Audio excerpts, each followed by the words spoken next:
I'm so excited for this. Our goal is for this to be the most useful workshop of your lives. It's true. And we're gonna make it the most useful workshop of your lives because today we're gonna solve your number one problem that you've all come here to solve. And your number one problem is hiring talented teams.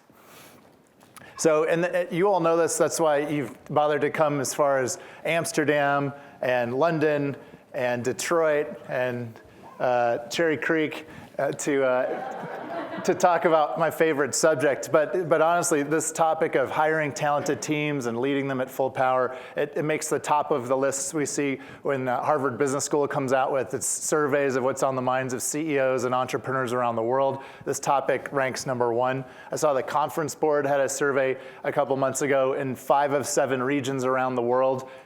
Leaders said that this topic of hiring talented teams is the most important thing going on. So what we're going to do very specifically is we have the morning dedicated to just the topic of hiring. And our goal is to help you increase your hiring success rate from 50%, which is average, to 90% hiring success. And that's a big deal. We're going to have a break at 10:30 for 15 minutes. We're going to have a break at 11:30 for a delicious lunch. And one of the wonderful things about hosting an event at the Four Seasons is you would not believe the food and beverage minimum here. And so I don't know, Jessica, did we get the Tower of Lobster? Is that being assembled right now? So we're going to have a fabulous lunch together. My colleague and I, who I'll introduce in a moment, will be available. We can answer private questions you have. We're happy to autograph books if you want. Then we're going to come back, and for the final segment, from 12:30 to 2, we're going to focus on leading your teams. So once you hire the teams, how do you lead your teams at full power? And that content's going to be based on our Power Score book. You're going to get a chance to calculate your team's power score, and we're going to, in some cases, have some, what I hope to be, hey Brian, welcome, some life-changing consultations that you're going to be able to give each other to improve your power scores and achieve even better results. So the whole point of being here today is essentially to digest and adapt these best practices for hiring and leading your teams. When you do that, our goal is that you'll be able to go back to your offices on Monday and achieve even better results, make even more money if you're for-profit, which most of you are. We have a few not-for-profits in the audience. But most importantly, we really hope that these tools and practices and your experience today will help you amplify your positive impact on the world as a leader. And that's actually the credo of our business. So GH Smart, I founded our firm 21 years ago. Our credo, like what we stand for, is to help leaders amplify their positive impact on the world. And we rarely do public events. We're kind of shy. We're just consultants. We serve 150 large and small companies around the world, about 20 Fortune 500 companies, one of which is here today, Lear, giant company. We help advise small entrepreneurial companies. We're advisors to a few governors. We advise the US Navy on a pro bono basis, their special forces group. So I think I have one of the best jobs on the planet. I get to meet with and hear the stories of really successful leaders and help them be just a little bit more successful in their careers. So I'm Geoff Smart. I have asked a distinguished colleague of mine to be a one-man expert panel. One-man sidekick. One-man sidekick. So Chris Trendler's in from Phoenix. So here's what we'll do. I'll sort of pace our time together today. We're going to have, this is going to be a very interactive session. Chris and I will answer your questions. We'll do some exercises together. We'll do some demonstrations together. You'll get a chance to practice. Chris and I will kind of wander around, give you some one-on-one feedback. So without further ado, and this time is going to fly so fast. At least it's going to fly fast for us because we're going to have so much fun. And that concludes the prepared lecture remarks for the day. The whole rest of this day is going to be interactive. So, Chris, I'm wondering, this topic of hiring talented teams, it's the number one topic in business because it's so hard. People struggle with it, and it's so important. What would you all say is hard about hiring? So what's so hard about this task? And as we identify what's hard about it, then we'll work on the solutions together. So, and let's do it like this, sort of raise your hand, I'll call on you, and we'll make it a good interactive discussion day. What's hard about hiring? Yeah. People want to find the exact person with all the traits and responsibilities, and you try to do it in a short period of time. Yeah. So that's very difficult to determine if that person is going to work within your culture. You bet. So you're trying to find just the right person. You have a short period of time. You have limited data to base your decision on. One of our Canes folks, yes, Chris? Balancing the functional experience and know-how with the cultural fit and the soft side and all that. You bet. So, conventional wisdom today, which we agree with, is good hiring is about the functional side, the expertise, the skill sets, but also the cultural fit for sure. Other things that are hard about hiring. Yes, sir. Tom. I think it's one of those things that it's just a flawed process to begin with. So, if you were going to invest in a $20 million piece of machinery, you'd spend a lot more time. But the way the process works for people is everybody meets for 45 minutes. Maybe they golf at the same golf club, maybe they went to the same school, they know somebody, they look good in their suit or outfit or whatever. Everybody puts a thumbs up. And, at best you're 50-50 with that. Mm-hmm. You bet. So the standard process of hiring is very informal, very loose and casual, and leads to poor results. What else is hard about hiring? Yep, back there. People lie.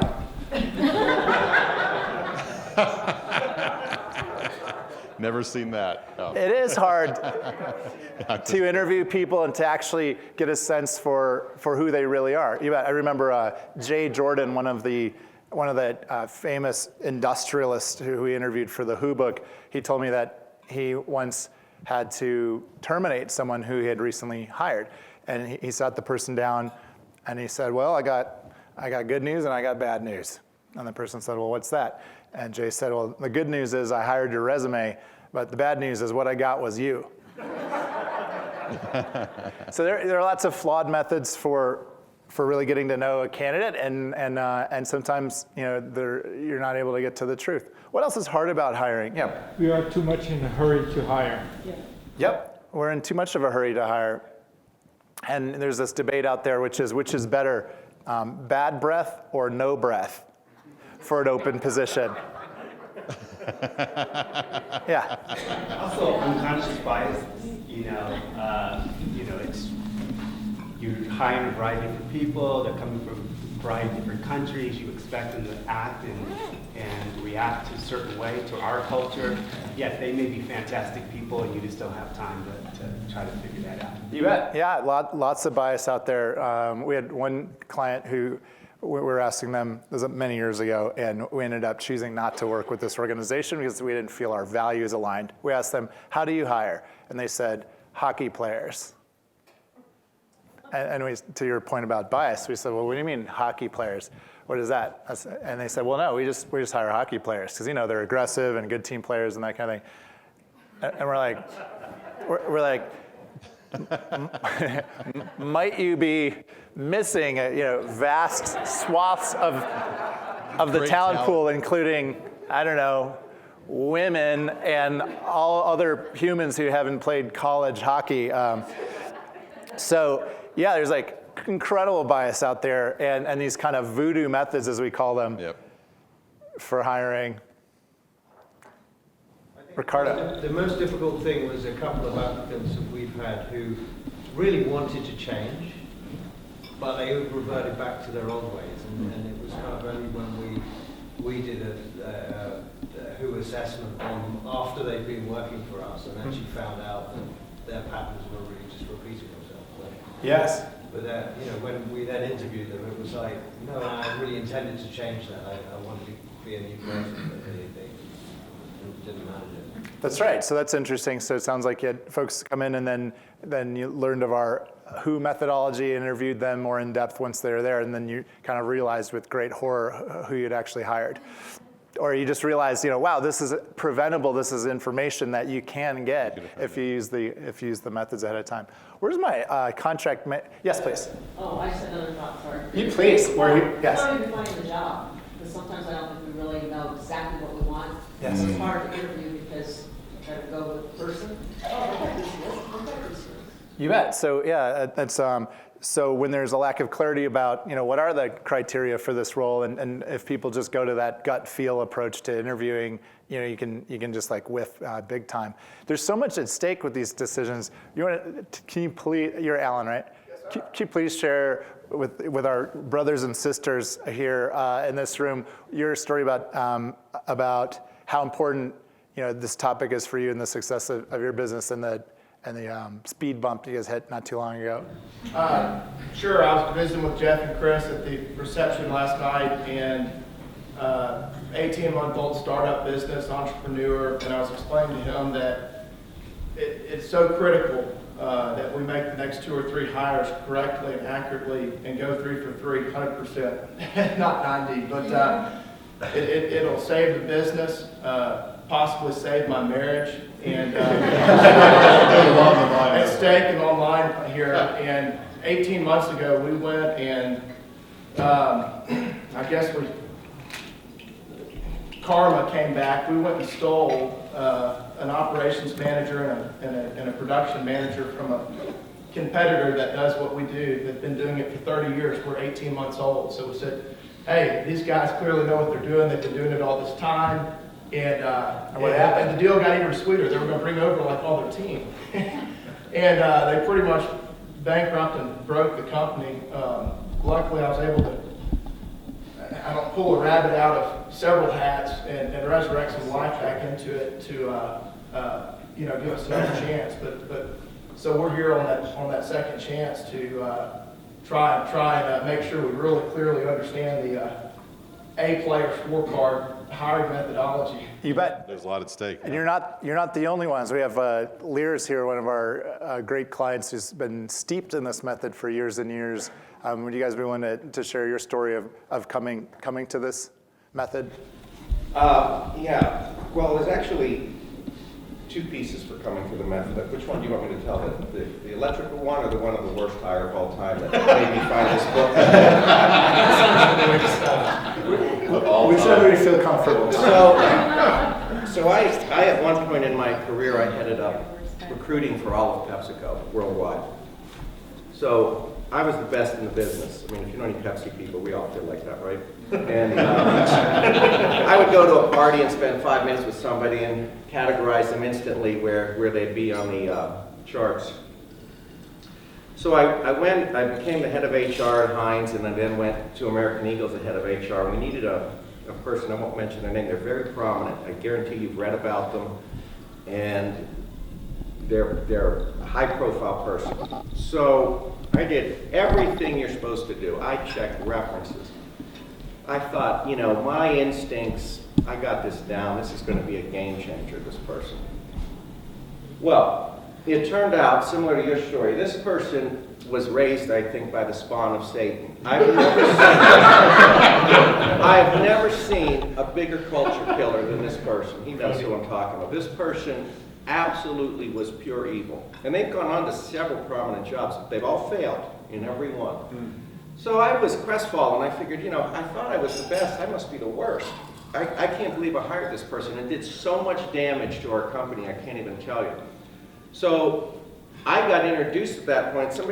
I remember telling Dave here, I said, I found this book, Who, and I think this might be the answer. So we met Randy Street, who Co-author of the book. One of the authors.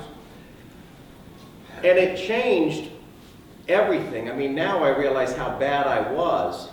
And, our board of directors at Lear, they won't make a move without us talking about what the GH Smart has. We have about a 95% hit rate. And when I started at Lear, the thing that people said was, new people don't make it at Lear. A lot of people say, well, that's because of the culture. I don't think it was. I think because they kept picking the wrong people. There you go. And the wrong people kept failing, so they came to the conclusion that new people can't make it here.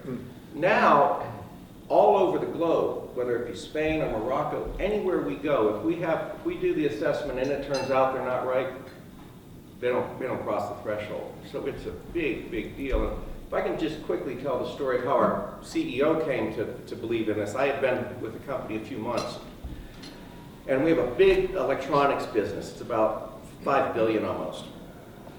And we had a very young guy running it on an interim basis. He was about 40 at the time. And the board wanted somebody more technical because it's a very technical business.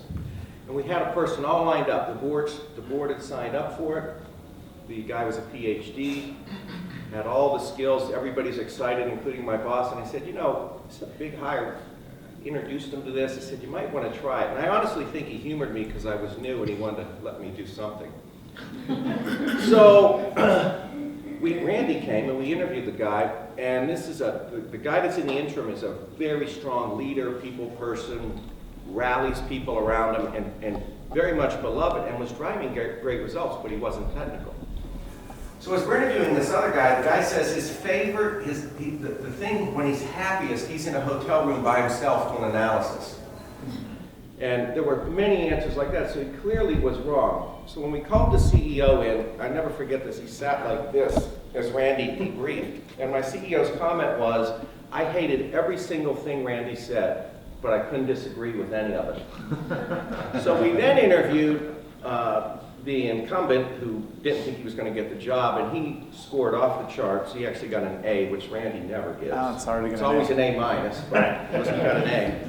And 4 years later, that business, you know, has some of the best margins in the industry. It continues to grow, and this guy's a superstar. So, you know, that one hire would have changed our company probably in a way that would have been very hard to recover from. Just to give a little bit more perspective on that, we did a recent summary for the board of how these processes work, and we top grade assessed probably 50 people. We hired 26. 24 of those people are still here and doing well. Wow. About half of them have actually been promoted up a level. Two that didn't succeed were from the same company, one of our competitors, where we said, Randy, Jason, we get it. We appreciate your feedback, but we know better. We know how to make these people succeed. We get there might be a few issues, but we know that we can bring them in and make it work. And we failed both times. Yep. All right, you guys are so kind for saying these kind words. Right around now in doing a talk, people call BS on the assertion that you can increase from 50% to 90% your hiring success rate. I'd love to just bring you with me around the world and just yeah, exactly. Chris. Done. The secret is, even at American Eagle Day, when I did the same thing, you have to go against your recommendation a few times, watch them fail, and then say, I'm done. Whatever they say, I'm going with. Yeah. Because it's never worked when we've gone against the recommendation. Never. And we've gone against in the old days. Yes, well, thank you, and I really appreciate you, Lear folks, being here today to help share wisdom with the rest of the newer converts here. There are many reasons that people get hiring wrong, and we call them voodoo methods. We'll just cut to the chase on a couple of them, and then we'll move on to like how to do it right. My favorite voodoo method that's very popular out here today that just doesn't work so well is when you're hiring and interviewing people to ask them hypothetical questions. All right, it's so like your first note, please make a note of this. We're going to give you so much actionable takeaway. Don't ask hypothetical questions in interviews. So, you know, for example, like, you know, Chris, if I were hiring you for GH Smart, I'll just demonstrate, and I was going to ask you, here, I have your mic for a sec. You know, teamwork is a really important quality at GH Smart. How would you resolve a conflict if you had one with a teammate? And that's a hypothetical question, right? How would you resolve a conflict with a teammate? I'd sit down with the two teammates and individually hear where they're coming from. He'd sit down with them, hear where they're coming from. Yeah, what else? Try to understand the bridge that needs to be covered. He would just understand where they're coming from and the bridge that need to be covered. And see if there's a pathway to agreement or a resolution. Ah, excellent. Thank you so much, Chris. This is really good stuff. So, A player, you know, let's get you signed up. You know, it's funny to me. Yeah, please. Can you set up a conflict in a scenario-based thing and actually get the people to do it? No. Okay, so would that work? it doesn't. So so I got a PhD in psychology around pre-employment hiring methods, and the thing you're talking about is called a work sample. This is called hypothetical interviewing. It's funny, like 50 years of research I studied with Peter Drucker, right, at Claremont. And I mean, this goes back, he was 80 when I worked with him, and he'd done a ton of research around hiring success rates and that kind of thing. And the whole field of industrial psychology gets at this. So hypotheticals are bad because when you ask people hypothetical questions, they give you hypothetical answers. All right, so they're not predictive of performance.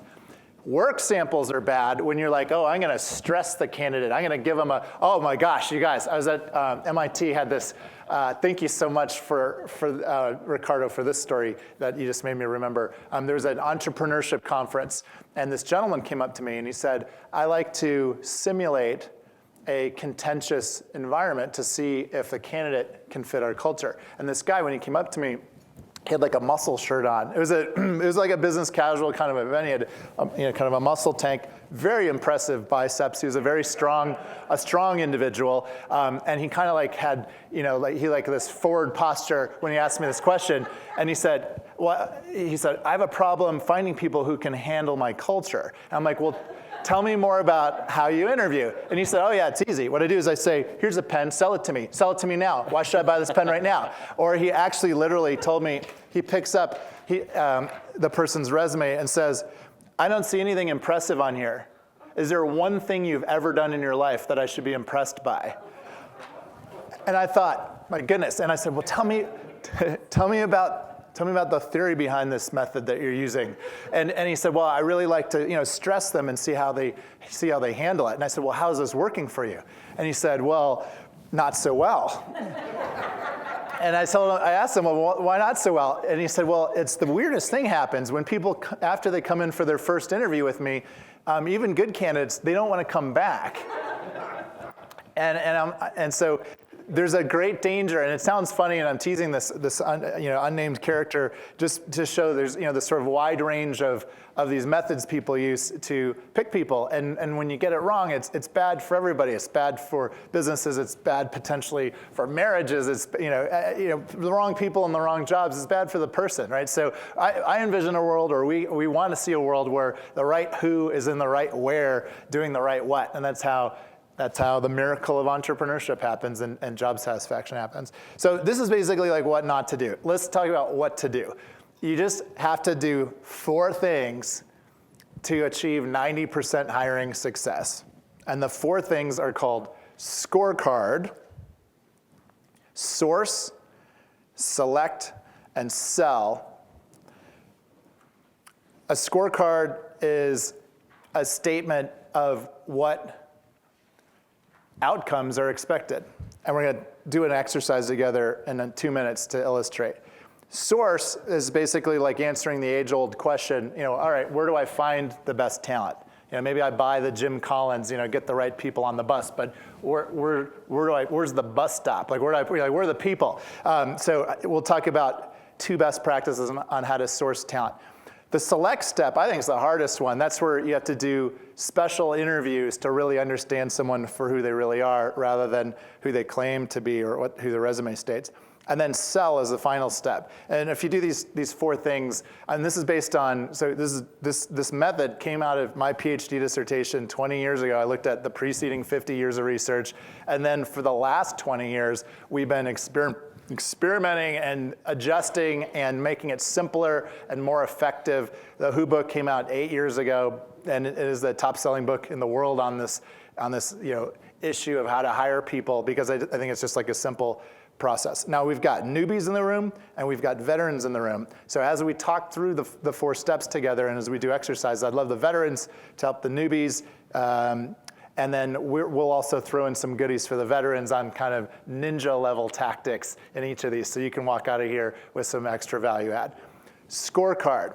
Chris, let us find someone in the audience right now who's hiring someone, and I want the whole audience to help you create a very brief scorecard.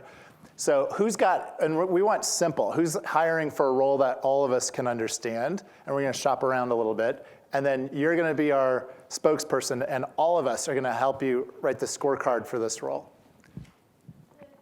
What kind of role? We need a doctor. You need a doctor, okay. So it's like a healthcare practice, okay. Other roles someone's hiring for, yeah. I'm a general manager for my restaurant. General manager for your restaurant, Yep, that's a nice one because everyone knows what that looks like. Yep. Project manager. Project manager for your contract manufacturing company. Director of distribution. Director of distribution for you guys know what these guys do? They have a 300 store restaurant company that sells chicken tenders, and apparently they're delicious. It's called Raising Cane's. They are in fact delicious. My mouth is watering as we speak. I'd love to try some at some point, but okay, got it. Yep. Software developer. Yeah. Software developer, okay. Controller for a sensors business. So we have, and by the way, the diversity in this room is super cool. We have Fortune 500, we've got healthcare, where are my human services people? Human services for the state of Colorado. Where's the nurse family practitioner folks? Nurse family practitioners helping low-income moms with early childhood, childcare, education. We've got tech. Restaurant business. Restaurant businesses. This is the coolest gathering of leaders international. I think Ricardo came the farthest, so we should do his restaurant general manager scorecard. It's the benefit. Second farthest. You came the farthest, but you didn't raise your hand. I'm gonna bring down the mic so everybody can hear you. All right, so here's the drill, you guys. And what we're trying to do, Chris and I are going to try to strike a balance between making this very conversational, like we're just having a conversation about this, but we're also going to like step you through the method. So if you would please, in these beautiful handouts that Jessica's prepared, look on page 2, or we're going to, page 2 and 3, and sorry they're not numbered, we literally, all these tools, for those of you who don't know, we took all the books, our Who book, PowerScore book, we digitized the interview guides, we digitized the scorecard templates, and we made them, they're available at jeffsmart.com under Smart Tools, and we just printed these out. You can have these digitally and use them as templates without even being charged. It's kind of insane, we're just giving this away. But here they are, page 2 and 3. Here's what a scorecard looks like. So Chris, would you please, and I'm gonna grab your mic back because, here we go. A scorecard has 3 parts to it. Super simple, but 3 important parts. Trendler, what are the 3 parts of a scorecard? You see on page 2 and 3 here, you guys. There's the first one's a blank template, and the second one, it says scorecard for the role of VP of Sales. This is just an example, so you can see what it looks like. Mission. So, mission. What is the overarching mission of the role? So in other words, succinctly, what do you want this person, if you were to just talk to somebody on the street for 2 minutes, what would you tell them this person needs to do? That's the overarching mission. Second part is outcomes. This is probably the most important part. This is where the meat of the scorecard is, which is essentially, what are the things that you want this person to do over the next 2 to 3 years? You might have some different time horizon, but what are the actual outcomes they need to achieve? Not a job description, not a description of activities, but outcomes. From moving from X to Y by Z. That's one way to think about it. Outcomes you want this person to achieve. And the last part of the scorecard is competencies. What are the underlying attributes of success this person needs to have? These might be things that relate back to your culture. It might be technical competencies. But those are the 3 elements of the scorecard: mission, outcomes, competencies. All right, perfect. So Ricardo, he's going to tell us some stuff, but we're going to advise him on his scorecard for restaurant general manager. Are you willing to share? Because we want to hear some like money numbers and stuff like that. Yeah, I've actually started writing one. Cool. So hit us with the mission, and then we're going to help you with the outcome. So what kind of restaurant and what is it essentially you want this restaurant general manager to do for you? Well, basically, we've got a Tuscan Italian restaurant in London. Okay, here, talk a little closer. And we want to use that as a sort of, not a franchise because we're not going to franchise it, but a franchise prototype. Yep. So that we can roll it out in mainland China. Oh. So we have an opportunity to go into a high-level hotel group and put our concept into some of those, and so we want to use that as a model and try to replicate Got it. So this is very cool how specific this is. So your general manager's mission, essentially, as I'm hearing it, is to create a model restaurant that can be replicated in China. So model restaurant in London, that's your laboratory essentially, and then replicate and use London as a training school as well. So we would bring the managers over, use them to train up, and then to ship trained teams to China. Good. Outcomes. So pause for a sec. We don't know the restaurant business, right? But just common sense wise, what would you say some of the categories of like outcomes are that you would want Ricardo's restaurant general manager to accomplish in this job? And they'll say an outcome, and then you tell them the like fill in the blank number. So like here, raise your hand. Like what's, I don't know. Yeah, Brian. A revenue goal? Revenue goal, great. And here for our Lear friends and others who are ninja level users here, whenever you're setting a goal, we see clients drop the ball a lot around not using this magic formula for setting a goal. So I'd love to hear a goal, Ricardo, which is from X to Y by a certain date. From X to Y by a certain date is how the best leaders in the world set goals. From X to Y by a certain date. So what is it? What's the X and what's the Y and what's the certain date on revenue? On revenue is from 1.4 million to 2 million pounds by 2018. Great. So increased revenue from 1.4 million to 2 million pounds by end of 2018. Excellent. Thank you, Mr. Sealander. Yes, sir. Probably has to get a certain group trained and be able to export that skill somewhere, I'm guessing. You know, people that work, that come in, this person has to be somebody that can get people trained and up to speed. Yeah, so the unit would be almost like a school, so it would be a training school. So there's probably some outcome there that you gotta drive. So it's sort of a hiring and development outcome. So what is that? What kind of hiring and training throughput? Yep. What capability do they have to be at by when? So like hire and train how many people by when to what level of capability? What do you think? I think we need what we need to do is get what we have now done in such a way that I could take my top guys away from it. Mm-hmm. So they'd have to replace themselves, and then maybe one team for one restaurant, so that we could do one out there and then use that as a test case for them. So how do we make that a measurable outcome? So you want to retain your team, keep the current team and add a new one basically, or does the new one have to get upgraded in some way, I wonder? I think I probably need a whole new team anyway. So it's like you have to hire a whole new team to replace the current team because you're going to export. Because you're going to be moving. Yeah. That would be the idea, yeah. And are we keeping the London one the whole time while we export folks we are, to China? Okay, so it's almost like we need two teams, right? There you go. Dave says you need two teams. So here's what your outcome number 2 is, which is it's hire and train 6 roles. What are the key roles? How many key roles are there? 5 or 6 or 7 key roles in a restaurant, would you say?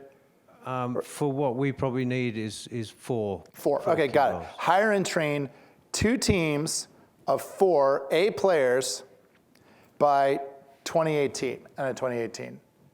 It's good. That's a You long. need a pipeline of people behind them as well. You need like an ongoing. You need 4, and then as soon as you've got 4 ready, you need another 4. I think we need to set up a virtual bench of Yes.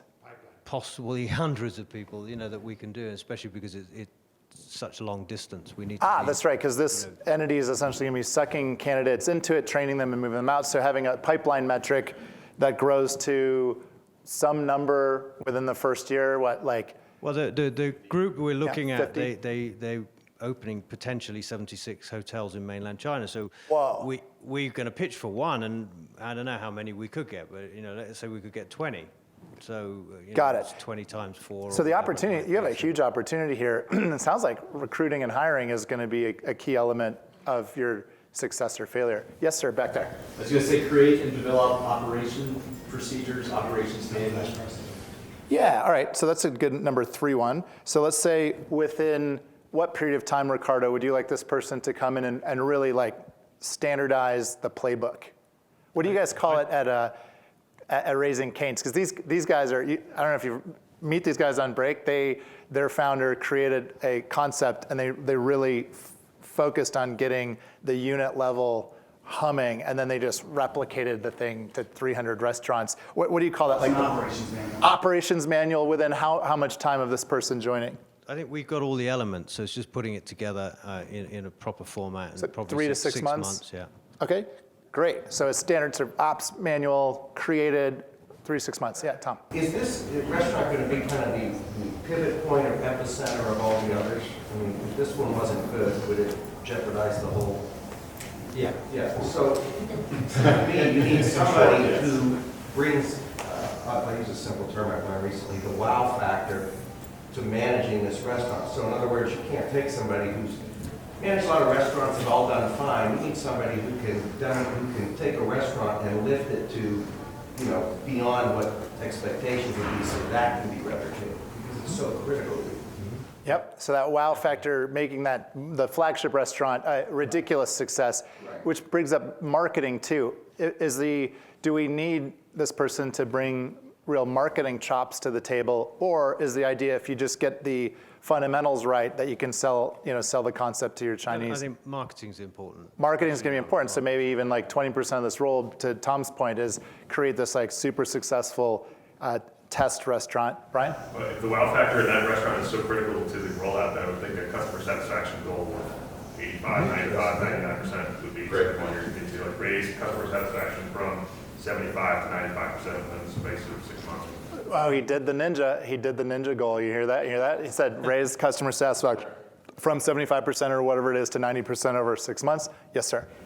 When you have a cultural issue, I mean, you're taking something in London, moving it into China, so. I'm worried about that too. How do we scorecard around hire that? someone in China to implement your program? Yeah. Or you take someone from London to figure out, okay, I can make this work in China. I think you have a huge issue of culture. And that person needs to really be able to understand that dynamic. I share your concern on this one. So if we were to articulate an outcome to de-risk the culture, like the organ doesn't take, like when you're getting like an organ transplant, how might we articulate that outcome, I wonder? That's a big one, right? Because you could have a good restaurant in London that like totally flops in China kind of thing. Chris, you might need a help here. When in doubt, Trendlers are black belt, triple ninja. How would you write this outcome, which to your point, which is like, hey, what works in London might not work in China. How do we outcome around that? Because that's a big one in making Ricardo's concept successful. Yeah, there might be something around playing back surveys or something from folks that are native in the business in China to understand their perceptions of the individual. Maybe you could enforce a feedback loop there. It might also be a competency that you address in the bottom of the scorecard, which is an understanding of cultural issues in China. That might sort of be a table. Well, it could be part of those people they hire are it could be that too. There you go. And so maybe you include it as an outcome of the hiring metric. And hire them and make sure their success, because then you'd have to, as you were assessing, you'd have to make sure this person could handle kind of a diverse group. You bet. Okay, I'm loving it. You're going to come up with another hard one? Hey, look, I'm starting to feel sweat beading on my brow from that last one you just brought up. That's a tough one. Yeah, over here. And then we're going to go to competencies in a second, which is like less hard than the outcomes. What else? And you guys, restaurant guys, what are we missing here? So one thing we do at Cane's is we actually hire people within that market and bring them over there you go. to the restaurant in the space and put the investment up front. And so it might be one of your teams that you build out is directly going to be your team in China that's going to roll out that restaurant.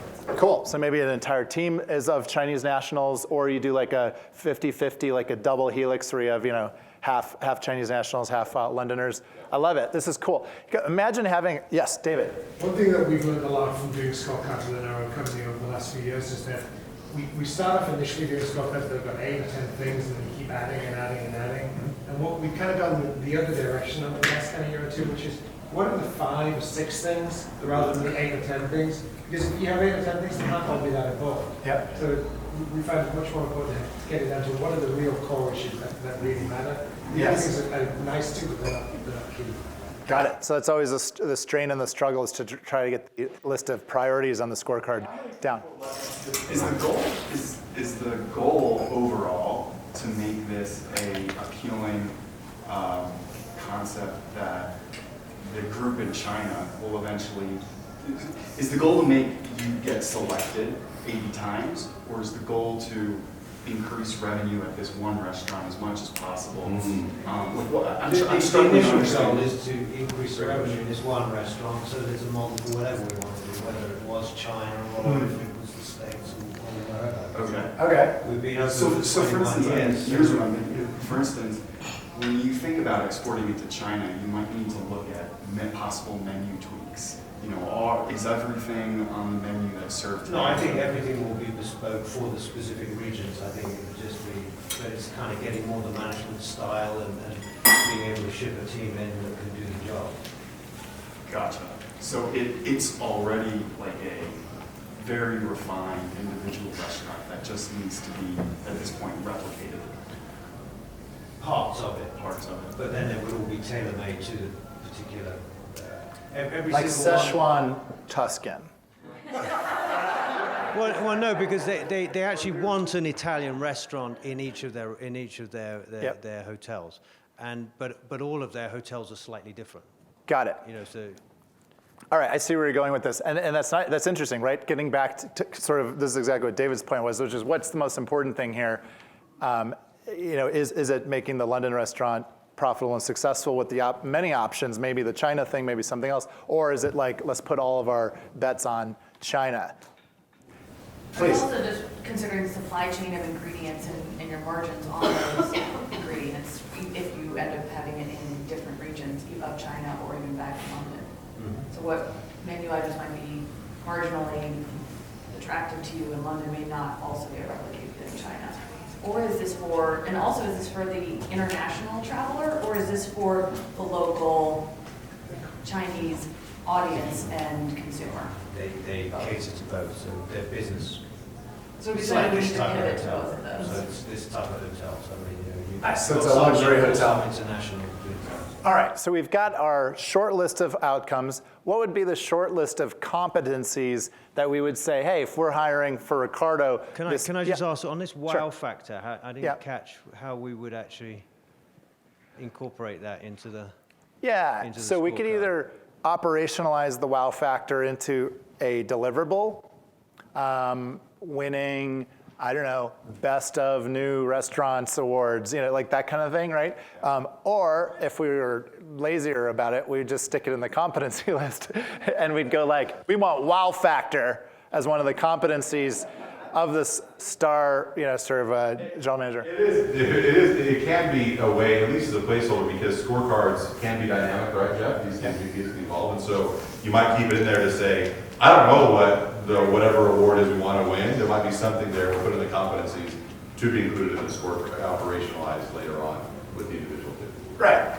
So what's nice about competency is it's more of like how someone gets something done, whereas the outcome is what you need them to get done.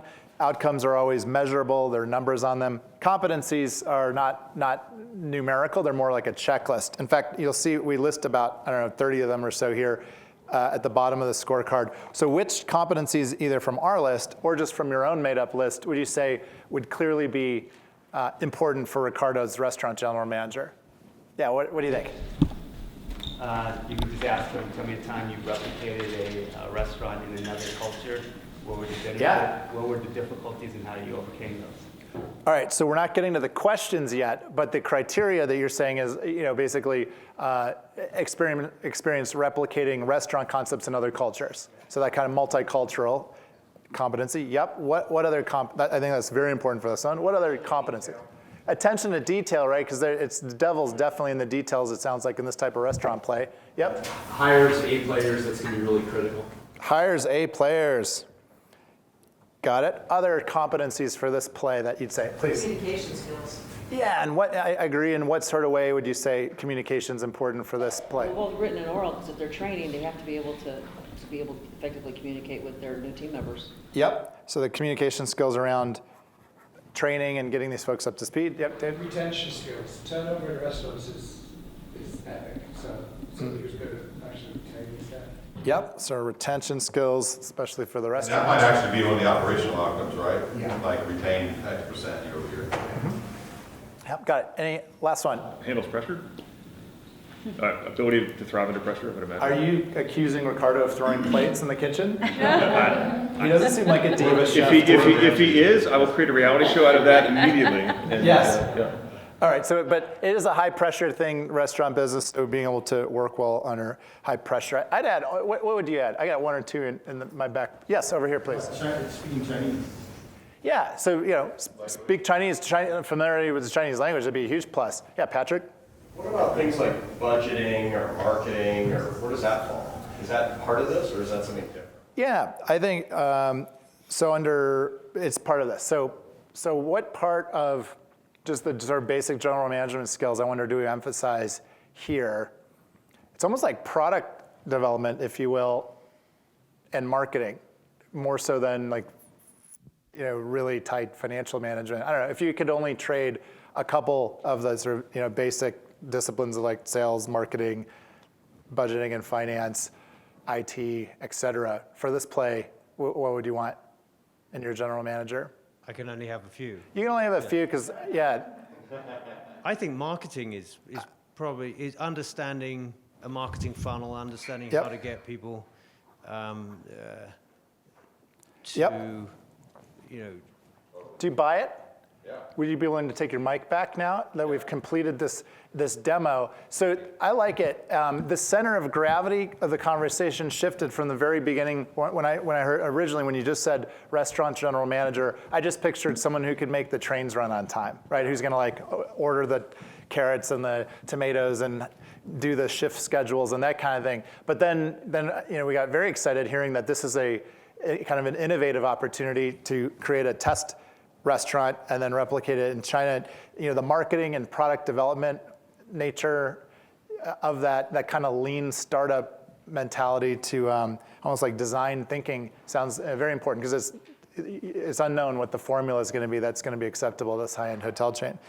Questions on scorecard? Yeah. One of my questions Please. is, when this general manager is doing all those things, planning for the future and making it standardized and all that, how are we going to make sure that the existing restaurant, the trains are running on time and Yes. the trains don't, fall off the tracks Yep. effectively? Because that is the core general manager. That's a general manager's core responsibility. That's right. Is to make money for the. Is to make sure that that every single meal gets delivered, hot, fresh. Yes. And how could you be doing that and being in this experimental, innovative kind of space? How do we ensure and just make sure that when we hire this person, it's not too far on one side?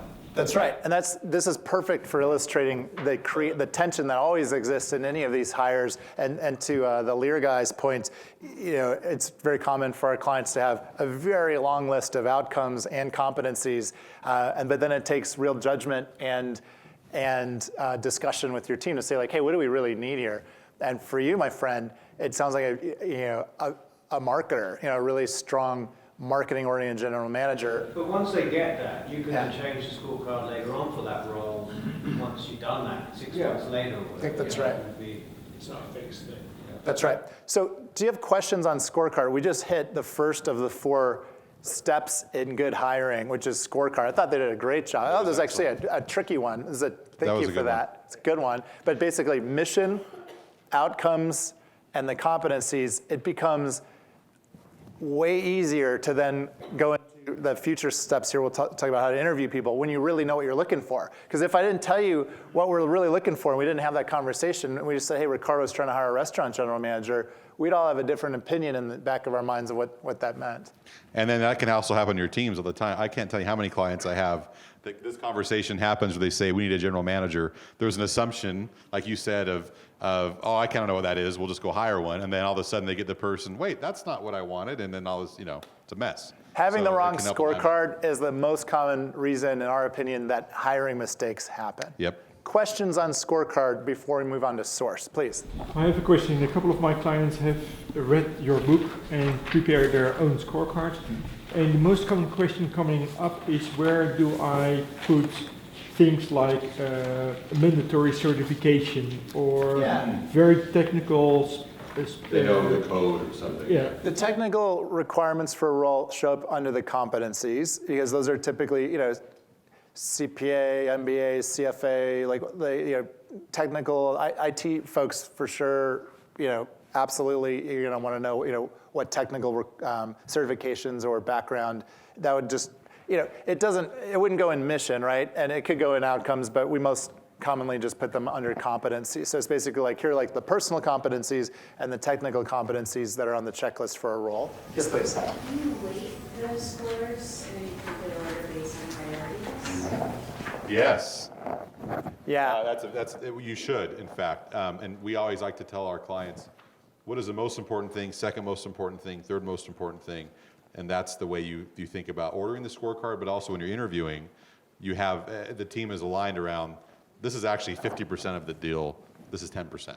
So a lazy, I don't know, I'm going to use a different term than lazy. A simple way to do that is just rank on the outcomes, like the most important ones first and least important ones next. So that when you have 2 or 3 candidates, you can just kind of look and go, oh yeah, candidate 1, knocking it off the charts on sort of the marketing, product development stuff. Candidate 2 stinks at that, but is really good at 7th decimal point forecasting of cash flows, or that kind of thing. So that's one way to do it. Engineering-based companies occasionally will throw weighted values on these outcomes, where we kind of go like, all right, here's an outcome. We're going to weight it a 9 out of 10, and here's the rating. Here's another outcome, and you do a little expected value thing. Yes? How do you get that process locked in? So we started with the idea of a restaurant general manager, and we found that evolved over the course of 10 minutes into something that was much bigger than we thought. Yeah. And we got into competencies, and you made a great point, how do you rate those? So now that we have a great sense of what the scorecard is, but to go through and say to the 7 people around you that you're responsible to also, this is when we're going to lock down the scorecard. So Yeah. we're all measuring the same piece. It seems like best practice is the hiring manager, whether it's the CEO or the head of, if you're the head of your department, et cetera, listen, discuss, disagree, but then basically come to a resolution. Hey, look, this role is a marketing, product development oriented general management role. Are we all in agreement, or we're mostly in agreement? All right, but like I'm just telling you guys, that's my scorecard. So the hiring manager, the buck stops with him or her, I think, on setting that. We have, this is so fun, this always happens when we're doing CEO succession at big companies. We'll show up at the first board meeting. I remember this one that's coming to mind, to your point, how important it is to get everyone on the same page. And I said, great, well, this process is pretty simple. We got to start with getting on the same page about what the criteria are for the future CEO. We call it a scorecard. And then this person, she's from the South. She had a very condescending accent to me. She didn't say, look, Sonny, but she said something like that. She was like, honey, we're already on the same page. We're the board of directors about what's needed. And then so I played dumb for a moment. I said, well, shucks, that's great. Then this won't take very long. If someone could just, tell me this was not your former employer, but a competitor of it, is a fashion industry company. What are the priorities? And I just got my pen out. I'm like, I'm ready. And they just went around. There are 8 of them, and there's totally different priorities. Someone wanted to go heavy M&A. Someone wanted to go heavy Asia expansion. Someone wanted to go internet. And I'm like, I just like throw my pen down, and I just kind of looked at her. I was kind of like, it sounds like we need to spend a few minutes at least on getting on the same page about what the priorities are. So yeah, that always happens. So it'll happen on your own team too, but it's okay. It's an honest process. So you just have to work it through, discuss, debate, and then essentially decide, whoever the decision maker is, what the criteria are. Next, after your question. And maybe this comes more with the select part. Yeah. But at a previous employer, we struggled with assessing perceived capability versus past performance as a predictor of future. All right, how are they different? I think they're very different. Okay, how so? I'm not sure how you assess perceived capability. Mm-hmm. I mean, in my experience, you look at past performance as the best predictor of future success. Yeah. And so I personally struggled with that, the perceived capability part. And I'm not sure if others have had this. Or is it potential maybe another way to say it? Right.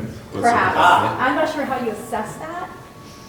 Okay. If someone doesn't have the We're going to need a moment on this, because I had several of you last night say that, how do you assess potential, right? And yes, ooh, Geoff, this method's super easy if you're hiring someone to do X and they've done X really well. It all lines up, but what if you're hiring someone to do X and, it's a unique enough role or something, no one's done X, like how do you assess potential for that? So why don't we do a quick double click down on this topic, since there's energy around it. We'll just ask you all, how do you think about potential, and what are the things that allow you to assess if someone has the potential to do something that they haven't done before? Where would you look, either in their background or, what do you think?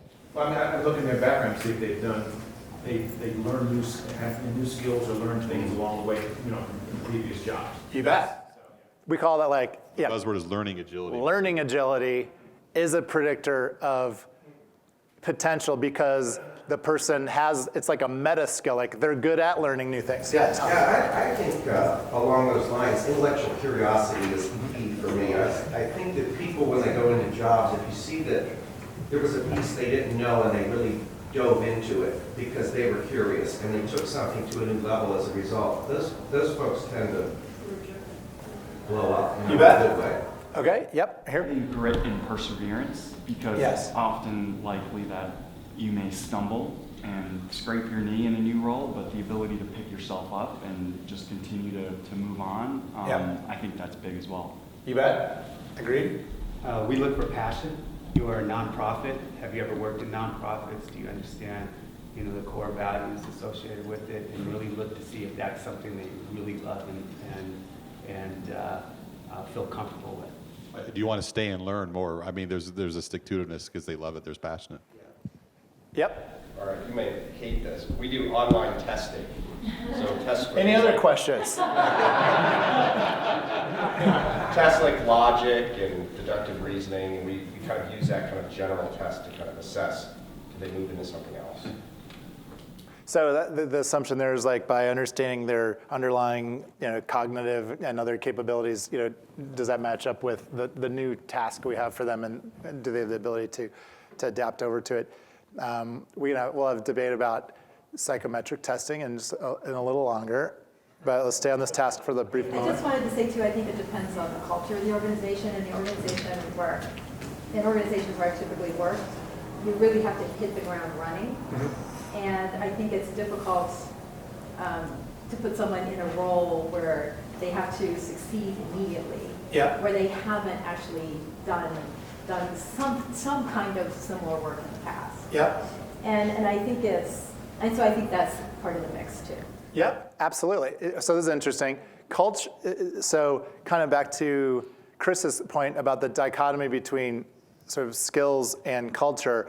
I don't like to bet on both if we're assessing someone for a role. If they fit the culture really well and it's a new skill, like, they're moving from finance into ops or something, you kind of like, okay, that's just one thing changing. But if they're a big culture mismatch and they're trying to change skill-wise. And a couple other thoughts I had. People who have this sounds super obvious, people who have just succeeded in very different situations is a wonderful indicator. So Chris talked with a unnamed, very impressive person this morning who is COO of a $50 billion company. And that guy, throughout his career, had been in very different places and was very successful. And the advanced interviewer asked the question, what is it that he's done to be successful in these situations, and to kind of unpack what it was that made him successful in adapting to new situations. And this person, for example, was very good at empathizing with his boss and really helping the boss articulate a vision. In this job, it was a totally different vision. In this job, it was a totally different vision. But the act of sitting with your boss and saying, hey, let's really get your ideas out. Let's really create strategy around your vision. That skill set is very transferable. Second, the ego to be able to, and this is not for every situation. I'm just telling you in this particular situation, we bet big on this person being a good fit. The ego to be able to say, I'm okay being the number two in an organization. I don't need to be the number one is important because the role that they're interviewing for, it was a number two role. And the pattern was, across different situations, they were willing to do that. Listening skills, you guys haven't mentioned yet, is one of my favorite skills in business. But people who are not good listeners, you could, I think of, are there any actuaries in the room?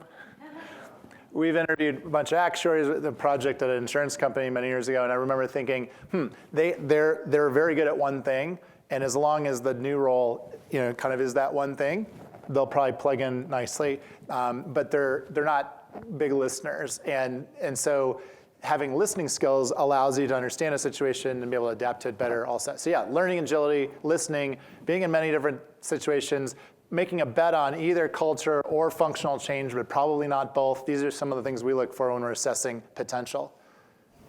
I think a your question's interesting. I think it's a little bit of a trap to worry about potential, because I think what happens then is when you're dealing with your clients, you can maybe miss on part of the scorecard, and somebody will give you the potential piece. My view is, I think potential is built into your method. If I'm going to hire a COO, first of all, we'll take you around with you. we don't bring you guys in unless it's a big job. We're not hiring you to, do a person on plant floor, right? So in any company, if you're going to get ahead, you have to kill the job you're going into. I don't know of any case where somebody was really not very good at their job, and we said, well, the potential's so great, let's promote them. And so at a COO level, head of marketing or whatever, if we get an A player and we're highly, 95% they're going to succeed, that's their springboard to move through. And I think the potential piece, I think, is actually built into your system, because as you go through that 4 or 5 hour interview, you begin to see it. You just do. If you see like this person's really sharp, and if you don't set a like separate potential goal, because I think it's a little bit of a trap. Yeah, I think I like the way you put that, and I do see it as like a crutch or a trap. People say, oh, they're a bad match, but they have potential, they could learn it. Well, they're close. They're not exact, but I think their potential, we should hire them. Well, if they're close, they might not do great in that job. Right. And then where's their potential? You bet. You know what is exactly the second of the 4 steps in good hiring is called source. And we're going to spend so little time on this one because we're so excited to show you the interview wizardry in a second here with the 3rd step, which is around select. But so for the Who book, we got to talk with about 100 very successful CEOs of big and small companies, mid-managers, et cetera. And we just asked them, how have you hired your best people? And we measured where did they hire or how did they hire their best people. And what we didn't hear was them just sending out lots of broadcast kind of LinkedIn ads or that kind of thing. Nor even using recruiters a lot that did not come up as the best practice consistently. 2 things came up as the best practice for how the most successful leaders we know hire their best people. One is in employee referrals, and 2 is in making your own list of 10 referral sources. I'll explain. So who here offers like a bounty for employee referrals? All right, so half of you. So the other half of you should strongly consider doing this. So where you offer, like, and how much do you offer? What's the? $4,000. 4,000, do I hear 5,000? I got 4,000. How much are their referral bounty amounts? If someone refers someone and they get hired, like how much do they get? 3,000 for like a hot job. Yeah, 3,000 for a hot job, 4,000. And all right, so bottom line is, even at GH Smart, we didn't know that was the best practice for sourcing until we did the research 10 years ago on that. Since then, we were like, oh, that's a pretty good tactic. We've hired 90+% of the people at our firm through employee referrals, and we pay $10,000. So having a consultant, in place versus having an opening is worth a lot to us, because our client demand is so high. So it's worth. So what you heard is a range here: $3,000, $4,000, $10,000. I hear, $500 or $1,000 for more mid-level positions and stuff. But for those of you, this is just an instant shot in your arm. If you want to massively increase the flow of good candidates, market to your own employees like, hey, look, we're doing a $1,000 referral bounty program. You have to bug them about it too, because sometimes they'll forget. So you have to kind of like remarket it to them. Hey, everyone, we need you to be on the lookout for great talent. In terms of remarketing, another way to promote it is 1, bug them, but then 2, promote such and such just got a $10,000 bonus. You bet. Oh, it's real. Totally. Yeah, we had a slow start because we offered it, but then we didn't talk about it. And even when people were winning it, like I remember Thor was winning a bunch of these things, and like no one even knew. I'm like, you guys, this guy's cleaning up. He's got holiday presents for the next 2 decades, paid for because he sourced one of his old colleagues. It was fantastic. So So referral bounties, boom. For the half of you who don't offer that, that's like another actionable takeaway. The other thing is more work. That one doesn't even take work. It really doesn't. That's the best money in business right there. Paul Tudor Jones, one of these like self-made billionaire, entrepreneur type investor guys told me that the people that they hired over the preceding 10-year period via employee referrals were 4 times better than people they hired via other methods. And I asked him, like, well, how'd you calculate that? Like, what do you mean? And he said, yeah, we did a study and we measured that the cost to hire them, even with the referral bounty, was half of the total cost of using, recruiters and ads and all the flying people around, strangers and all this kind of stuff. And the probability that these people who came through referrals stayed at least 2 years and performed at or above expectation was twice as high. So half the cost, twice as likely to be successful. He's like, so that's why it's 4 times better to hire through employee referrals than not.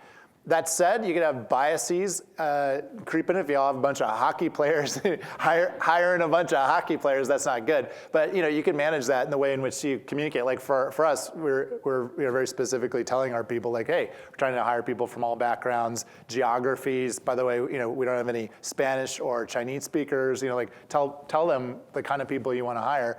But man, is that wonderful money well spent to offer referral bounties. And then the other thing, which is annoying because it takes actual work for you, is whenever you're hiring, sit down and make a list of 10 people who are good referral sources. It's called the list of 10, and it never fails. So you're hiring a key role, a CFO or something. Sit down, if you're a board or you're running your department and you're hiring a key hire, and just think, who'd you go to school with? Who do you know out there in the market? Who do you know who's one of those who you might not be able to hire, but it knows people who are really good?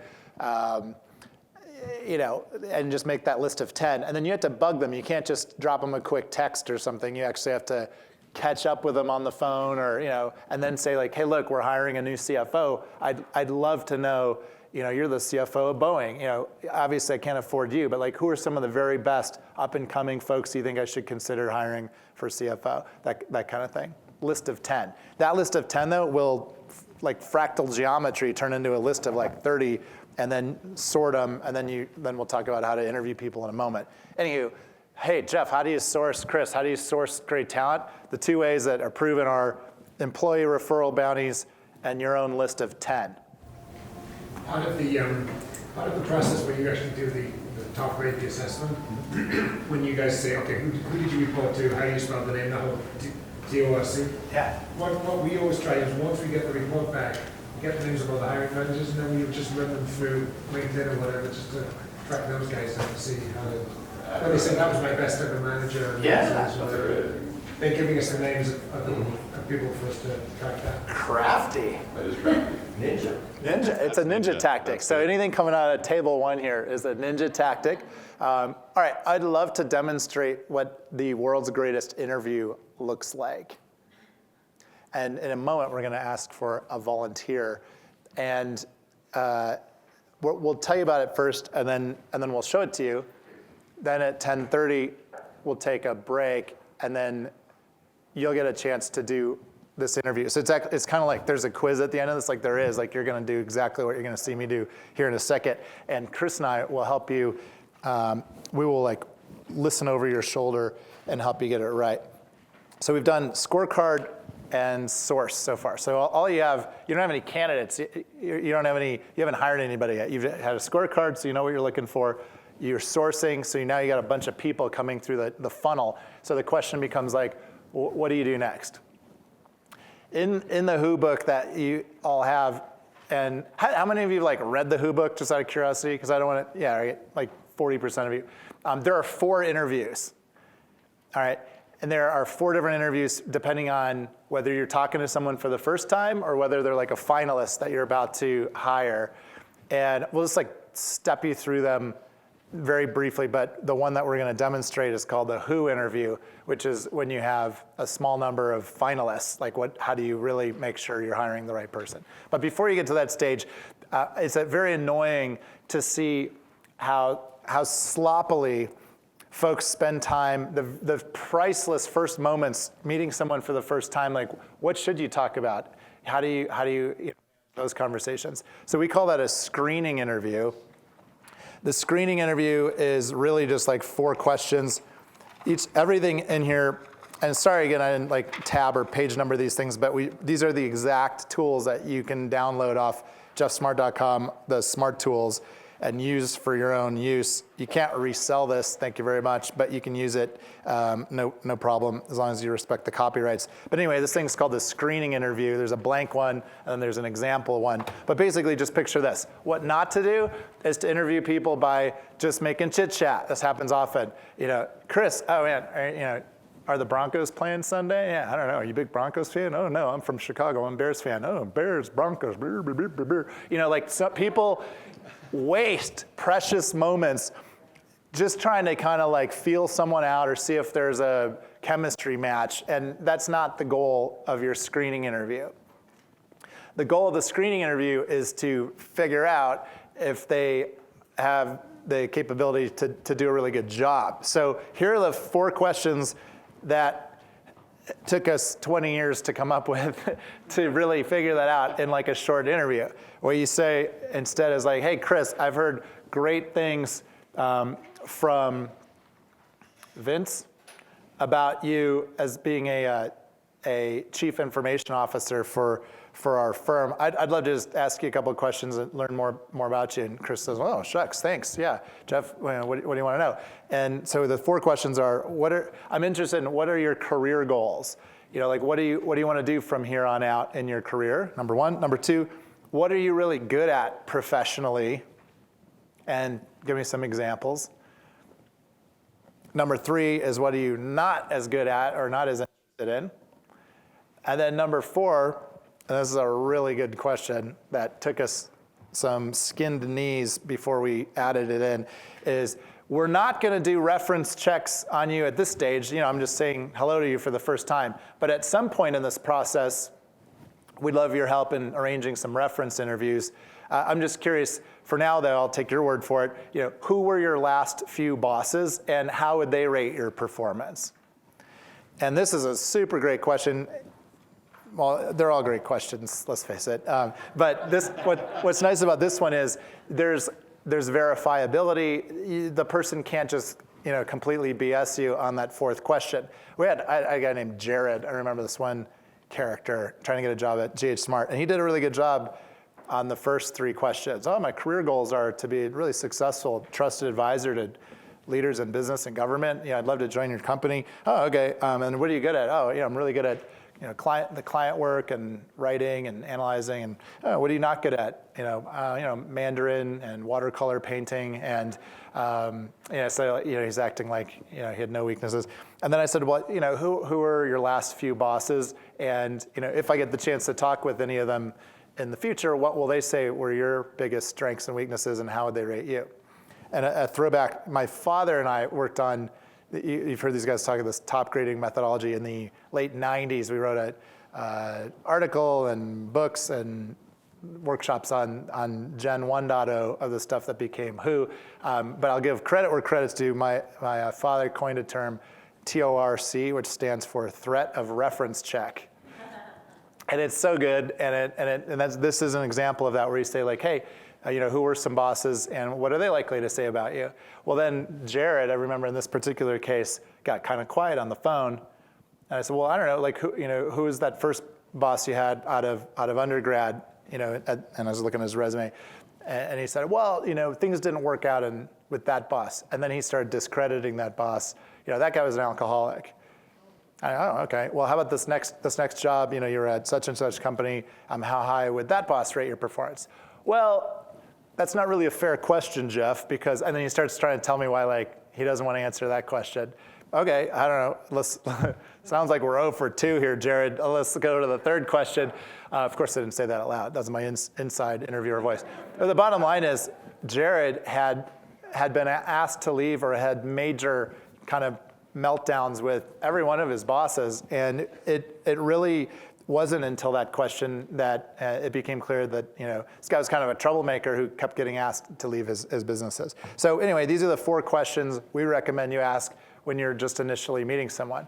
And do it by phone. I think if you're a big enough company, you have HR teams doing these screening interviews. So as a hiring manager, you don't have to, but you're you're going to do a number of these. Like for Alan's, two or three key hires. If you don't have an HR team supporting you, you might have of the list of 15 or 20 candidates you've sourced, you might choose to do a screening interview on 6 or 7 or 8, and then of those 6 or 7 or 8, you advance the best 1 or 2 to the next stage. So that's just a kind of rough and simple process for how you take people from a screening interview to the who interview, which is super exciting. I'll tell you about in a second. Yeah. Question number 3 has been troublesome for me. Yeah. Because I keep on getting I just don't know how to turn it off. Right? Yeah. Oh, the fake weaknesses? Yeah. Yeah. What are the other fake weaknesses you hear people say? I'm impatient. I'm a perfectionist. Work too hard. Oh, yeah. They're just so passionate. Yeah, it's just the passion gets the best of me sometimes. Perfect work. That's my biggest weakness. So you can roll this thread of reference check a little earlier rather than fourth question, maybe bring it up to the third if the person's giving you kind of the fake weaknesses, and you say like, hey, at some point in this process, we'd like your help arranging some reference interviews. Let's talk about what some of those bosses are likely to say about you. And then at that point, people kind of lose the fake weaknesses. Yes, please. One thing, Yep. so we do this, we have this templated into our phone screens when we're reaching out. And two comments. Number one, it's great because anybody that's even just coming into recruiting or even a hiring manager that hasn't been involved in a lot of recruiting, they really like to latch onto this. And it doesn't even matter the level of their experience. They can really get just as much out of it as somebody who's quite experienced. So we tend to notice that. The second thing I personally notice when I'm doing these questions is you'd be surprised how many people can't answer a question. They just can't stick to what you're asking. Yeah. Like, what are you good at? And all of a sudden we're 10 paragraphs in. I'm like, so what is it again you're good at? And it's so surprising because that really wouldn't work so well in our company to have big, long, fluffy types of answers. And what I hear you saying is like what the content of their answer is important, and also how they answer the questions are important too. Yeah, I think I'm with you on that, and people ask me sometimes, and I don't know, tell me if you differ on this one. If someone's just going way off the rails, you ask like a pretty clear question, they're going like this way, to what extent do you manage them back on the rails, or do you just like kind of let them show their true colors and decide that they're like a really horrible match? Like, I don't know, I give them like a little bit of nudge back, but if they're just really freestyling this interview and just not willing to answer questions, that's usually scores low. Here's things I listen for very senior executive roles. If you ask a number question to someone, do they answer with a number first and then offer explanation? That's like best in class. Sort of like what was revenue at your last restaurant? It was 1.6 million, and here's how we grew it. Like answer number questions with number answers, stuff like that, right? But if you ask a question and then they're just like all over the place, it's like a bad indicator. Yes, please. So, you were talking about what people aren't good at. What we used to do is look at, say, trying to find out what their awareness is of themselves. Yep. So we just ask them questions. So what are things that you're aware you're having difficulties and how have you addressed those? Yep. So it makes it more of a positive situation than a negative. So they say, don't feel comfortable with this, but I've taken classes to help. I like it. That's good. And the woman back here was saying that she struggles with getting people to admit weaker areas. That's one of our ninja tactics we use if someone's not cooperating and telling us their weaker areas or negatives. What are some of them? Because this is hard, because sometimes people are like, I'm not going to admit a weakness. A lot of these other best-selling books around interviewing from the other side, like how to take an interview, tell you like not to reveal weaknesses and stuff. One of my favorite is if you hear the impatient or I worked hard, what was the cost of that in your role? Yeah. And they're going to be like, well, I don't really know. Okay, well, what's something that maybe did set you back a little bit, right? You can quickly pivot. If you're asking for weaker areas for improvement, mistakes they made. So to your point, we'll ask someone if they're like, I can't think of anything. At this one, you know what cement pumping is? I didn't know what it was. There are companies that pump cement up into buildings, and this guy is a very proud entrepreneur. He was getting invested in by one of our private equity clients. And my question was literally, and I'm getting ahead of myself because this is in a deeper who interview, is what were some mistakes or lessons learned over the 10 years that you've been building this business? And the guy's like, can't think of a one. Can't think of a one. That's what he said to me. And I had one of our colleagues, we were doing a tandem interview because he was watching me interview, and I was trying to be the master interviewer, and I was getting a little hot under the collar because this guy's just sort of like, just dug in. It's like he had his own cement just around him. He's just sitting there. He's like, yeah, I can't think of a single mistake I made over the last decade, Geoff. And so if you get that, then I'll ask the question. I'll say something like, well, I'm curious about your insights, into what could have gone better, because people want to appear insightful, right? Who doesn't want to be insightful? And he wasn't having it. He still gave me the like, nope. Yeah, wait, let me rack my brain, Geoff. Nope, can't think of any mistakes or weaknesses over the last 10 years. So then I went to DEF CON 1, and DEF CON 1, the highest level of how to get someone to say negatives in an interview is silence. So I did it, and it worked. So I said, oh, I hear you. And then I re-summarized, hey, it sounds like, revenue grew great. You expanded to 7 states from 4. A lot of guys trying to get him credit for like the wonderful things that happened in that chapter of his career. And I said, this is sort of a balanced interview, so I'm just curious with all the good things that happened, what were some things that you could have done even better? And then I told myself I wasn't going to be the first to speak. And he looked at me, and his arms were still crossed, and I looked at him, and he looked at me. My colleague was shuffling and kind of uncomfortably. And I don't know, it took 10 seconds or something like that. But honestly, it is a very effective tactic. If you're interviewing someone and they're reluctant to share the good and the bad, just stop talking, and they often break.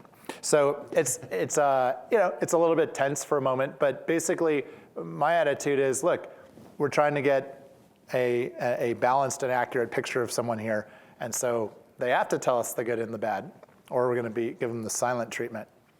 All right, yes, last question, and then we're going to show you the WHO interview, and then we're going to take a break. So my name is Marilyn. I work at Nurse Family Partnership in HR, and one of the things that we're challenged with is because we're a nonprofit. One of the reasons we're a nonprofit, a smaller nonprofit, and people don't know who we are. Yes. And so one of the things we care about is whether they've done any research or know anything about who we are. It's amazing how many people don't do that. Yes. So I'm just curious about your thought about that being part of the screening process. I realize this is a best practice in that, and I can apply to every organization, a large organization. So is it a bad thing if they haven't done the research on your company? I think 80% of the time it is, and 20% of the time it's not. So the 80% of the time it's a bad thing is it's like, my attitude is like, even as a courtesy, if I'm going out to dinner with my fiance and a couple people, I'm going to hit their LinkedIn at least and like know who they are. I'm not going to be like, ooh, I didn't even bother to know who you are, like where you're from or whatever. I'm going to kind of know, who you are and a little bit of your background, right? So it does show an unusual level of lack of preparation and kind of even discourtesy. I remember one of our old colleagues was like very proud of his very impressive bio and just would just like end an interview if the person clearly hadn't like read and admired all that he had done in his career. So I'll tell you the flip side. So I'm with you. You know what? It's mostly bad if someone hasn't prepared. Shows they're not interested. Shows that they're unprepared. The flip side is if you know someone is very good at what they do, and they're like, hey, I didn't call you. You're calling me. I'm over here setting the world on fire. Nurses and families parading my awesomeness over here. This other thing, like, you're asking for a call with me. I have done no research on you, but I'm happy to have an intro call if you want. That happens. And you know what? If you know someone's great, then let them off the hook a little if they're too busy being awesome over here to do the background research on you. But generally, I think the instinct is, a little preparation is a nice courtesy. All right, we have to pick some volunteer in a second. I'm going to do the demo, and then we'll talk about it. This is better than telling you what I'm about to do. I'm just going to show it to you. So the good news is you're going to get the job. You're getting hired. You're good. You already had the job. And all I need is just a brave person who's willing, for the good of all of us, to volunteer to let me interview you for just a couple minutes. All right, Sarah, come on down. You guys. come on up here. I'll interview you up here. Microphone, too. And I see you have water. I was going to offer to get you water. Make the candidate feel comfortable. Have something to write with. If you want to follow along, it's called the Who interview. It's 10 pages. World's greatest interview. No, you're good. I'm going to just interview you about a job you've had. It doesn't have to be your current one. It could be like 2 jobs ago or 3 jobs ago. Okay. Just like, one chapter of your life. So you're thinking about which one to pick in a second. This is not the screening interview. So Sarah and I didn't just meet, and I'm like gonna ask her these really in-depth questions. This is like after you've had screening interviews with 5 or 6 or 7 people, and now the best 1 or 2 you're bringing in for a more in-depth interview. It's called the Who interview, and this takes a couple hours to do a proper Who interview. So this isn't the whole interview. This is like you guys are just peeking in the door, somewhere around the 1 hour mark or something like that. Let me make sure I have something to work with. And so just for this demonstration, and then you're all gonna have a chance to do this right after the break too. So we're gonna do a demonstration, we're gonna debrief on what you observed, we're gonna take a break, and then you get a chance to practice this. All right, so this has not started yet. So what's the job that you wanna talk about? And here, let's face each other a little more, just because these lights are so bright, and I want you to kind of forget that you're being watched by 40 people. Okay. And my bosses. And your boss's boss. So, no, this is cool. This is brave. All right, so here's Sarah. And so, I don't know, pick a job, any job. This is not how you interview. You don't say pick a job, any job. But for the demonstration, this is what we're going to do. So, what job? My last job prior to joining Lear was I was a director of executive recruiting at Kellogg's Cereal. All right, director of executive recruiting at Kellogg's Cereal. And that was from when to when? Years? That was from the beginning of 2014 to the middle of 2015. Got it. All right. And what were you hired to do in that job? I was hired to build out executive recruiting initially in the US to then be templated out to other regions. Like starting a restaurant in London and seeing if they eat that kind of food in China, something like that, right? Something like that. All right, sorry, I digress. All right, so was there a function that was already existing, or did you have to start this from scratch? It was completely started from scratch. There was nobody there was a salaried person within Kellogg that was doing it. Their solution was they would just pick up the phone and call Spencer Stewart. That was getting to be prohibitively expensive, and they saw other peer companies had in-house recruiters, yes. And they reached out to me and asked me to come and do that for them. Got it. So it's basically to start this new role to run executive recruiting in the US and then roll out the template in Europe after that? Yes. Yep, got it. What were some accomplishments that you were most proud of that you got done in that job? So 2 of them come to mind. I came in, and in the first 9 months, I saved just over $900,000 in external recruiter fees. So you saved $900,000 in the first, how many months? 9 months. 9 months. And what was the goal? Was that? The goal was actually one I had personally said. I'd been part of an executive group that says that, you really need to double your salary as a savings measure within a company within 1 year. Yep. And my goal was actually to double that goal. Wow. So I wanted to kind of quadruple whatever compensation was going to be attributed to me in showing a cost savings to, Got it. So you wanted the company. To show a cost savings that was like 4 times what your salary was essentially, so that your employer was getting like a 4-to-1 return on that. And was that your goal that you set for yourself, or was that the goal that you agreed on with your bosses? I set it for myself. Yeah. I demonstrated it to my bosses. Part of it was not only setting the goal, but was to make sure it was appropriately and strategically socialized. Got it. So you set a stretch goal, save $900K, and you accomplished it by running the searches yourself. Well, my goal was to do it within the first year, and I did Yes. it within the first 9 months. Got it. Excellent. And how did you do that? So essentially, as executives, searches would come up within the population of the top 250 globally. And while Kellogg's is a global company, they're really heavily weighted. About 80% is domestic operations and even revenue. So more of a U.S.-centric type company. With that, I said, when searches would come up or openings would come up within the top 250, those would fall into my bucket unless it was a direct report to the CEO. Then we were going to still maintain our relationship with Spencer Stuart, or else they might chop off my head. Yeah, got it. So basically, in the top 250, if there was a need, you're like It's essentially the vice president population and higher. So when an opening would come up, so we would have a head of sales for the entire eastern region, then that would fall into my sphere to recruit. In addition, I was also recruiting globally. So I was recruiting the CFO for Europe and head of supply chain for Asia. So there was number of roles that had to be recruited for outside of just the headquarters. How many roles total did you hire over that year and a half period? In the year and a half, probably about 21. Wow, it's a lot. It's a lot in the vice president population. It is. Okay, and on what sort of goal or expectation? I wonder, like what when you came in, or what were your bosses estimating the number of searches or hires would be?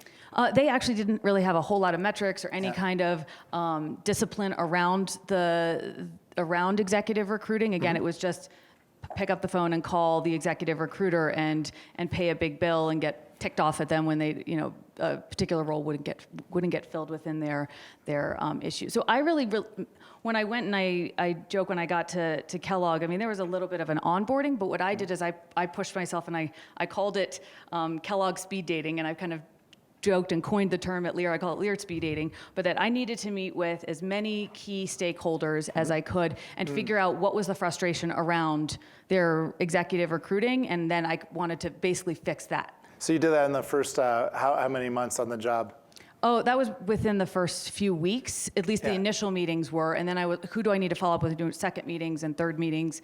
Some were in person, some were by phone. It just depended globally and where they were seated and what logistically was appropriate. So, and about how many colleagues did you do the Kellogg speed dating interviews with? Somewhere between 30 to 40. All right, so you really cast a wide net to really understand what folks were facing, what they were unhappy with, what they wanted improved. You hired 21 people. Of the 21, what's your best guess on how many worked out that were like considered A performers, and like how many didn't work out so well? I was fortunate to realize what A players were when I joined Lear. Yeah. In terms of strong fits for the role. Gosh, I never really looked back at it that way. What's your best estimate? And then at some point in this process, we might ask for your help in setting up interviews with your bosses to ask them the same question. I'm curious what you think they would estimate would be your hiring success rate in this role. They were exceptionally happy and appreciative with, it seems, that every one that I got in. I think there was a few that they wanted maybe a better candidate or a better fit to the role, and it usually always came down to such a compensation component, and which was a personal frustration. You can't hire everybody. Some people have higher compensation needs, et cetera.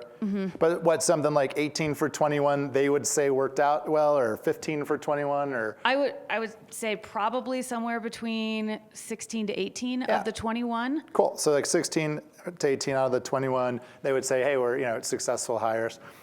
What were any other accomplishments that you're proud of in this role? It sounds like a big job. There was no one in it before you got there. You saved almost $1 million in 9 months versus 12 months. Hired 21 people, of whom 16 to 18 worked out great. So sounds like a lot of good stuff going on. Anything else that you're particularly proud of from this job? Yeah, so I befriended the account manager at Spencer Stuart and tried to make this more of a partnership between himself and myself. A partnership where he or she makes a lot less money because of you. Something like that, yeah. but let's just teasing. I was trying to make it not look that way, and so within my first 6 weeks, I basically got him in so many ways to put together an entire report of all the work that they had done in the past 5 years. Yep. And what I was able to see in all of those statistics is from start date to end date that their searches were taking on average from 7 to 9 months. All right, so 7 to 9 months was the length of time searches were taking before you got there, and then under your leadership? What was that? So that was getting dramatically cut down. What's your best estimate of like what it went, if it went from like, let's say 8 months on average? Well, I would throw out the ones that I would consider that were in like I had a few of them that were in that 1 to 2 week time frame. It's kind of one of these, you get lucky, it's a referral, you end up filling it. Yep. So throwing that stat out, and ones that you kind of really show the grit and grind on, we were estimating around 3.5 months. Wow. So and it then took half the time. Half the time, and then what we also did is we even cut it a different way, or I should say I cut it a different way, and saying how long was it from start of the search to when we had identified and were ready to give an offer to that successful candidate. Yep. We were really slow on the offer process. Yes. We made it, and it was quite a democracy in how an offer would get there. So in terms of like the work that I had to do, we were talking about just under 3 months. Got and it. then So our offer process was taking upwards of over 3 weeks, which was probably another point that we needed to really work on and refine. Got it. What were some things that didn't go so well during this busy 15 months or 18 months or so? What were some mistakes or like lessons learned in that job, would you say? You know, one of them that comes to mind is I did a head of sales for our second largest customer. And I had at this point 12 candidates kind of paraded in. And I wasn't able to see, kind of read through the tea leaves and see what was actually going on underneath. And that the head of operations for the entire Eastern region really had somebody internal in mind and was continuing to wait and kind of play a political game. And I didn't really know that. So I was continuing to parade more and more candidates in. And I really should have just stopped and been like, time out, what's going on here? Why didn't, I mean, you now have had of course I'm a recruiter, 6 perfect candidates, 12 perfect candidates. Yes. And they, no, just not this one, no, just not that one. And there was very so little. what could you have done differently to figure that out sooner? I really could have dug, first of all, just engaged more in the feedback on each of the candidates. So because as I was getting fluff answers, I was just kind of taking them and saying, oh, okay, and just kind of going and grinding a little bit more. I could have said, and I could have really given a couple of options. When we had exhausted enough time, is this the best way I should be spending my time on, as I break it down each week on this particular search, or are there other searches that are now just coming up and through the hopper that we really need to So that's a good one. So that's basically a story of where here you are working extra hard, providing candidates and getting not such good feedback from a manager who secretly had an heir apparent in mind. Well, but I didn't know that, and I really could have dug, and I basically kind of just took things at surface level and said, oh, okay, and just kept going. And I've noticed that's a good lesson learned. It's something I continue to work on. Sure. All right. I appreciate that one. What was your boss's name in this job? Her name was Maureen Nash. And how do you spell that? Nash. And what was it like working with Maureen? Like, what kind of a boss was she? Oh, Maureen is the best grandma you've ever had. So grandmotherly. Very, very grandmotherly. Yeah. Very, in what sort of way? Very kind of maternal, very protective, and really quite inexperienced in terms of executive recruiting. She's done a lot of things internally in terms of talent management, but recruiting in general and executive recruiting were really difficult. That was new for her. Just areas that she really didn't have a whole lot of skill set in. And how about your working relationship with her? Did you talk a lot, talk a little? Like what was that relationship like? So we had scheduled one-on-ones for an hour each week, and she needed, and she required, and I appreciated that she would have me put together basically like an agenda. No more than 5 items to discuss on the agenda that we needed to get through. And this was kind of universal with all of her direct reports. So the weekly one-on-ones.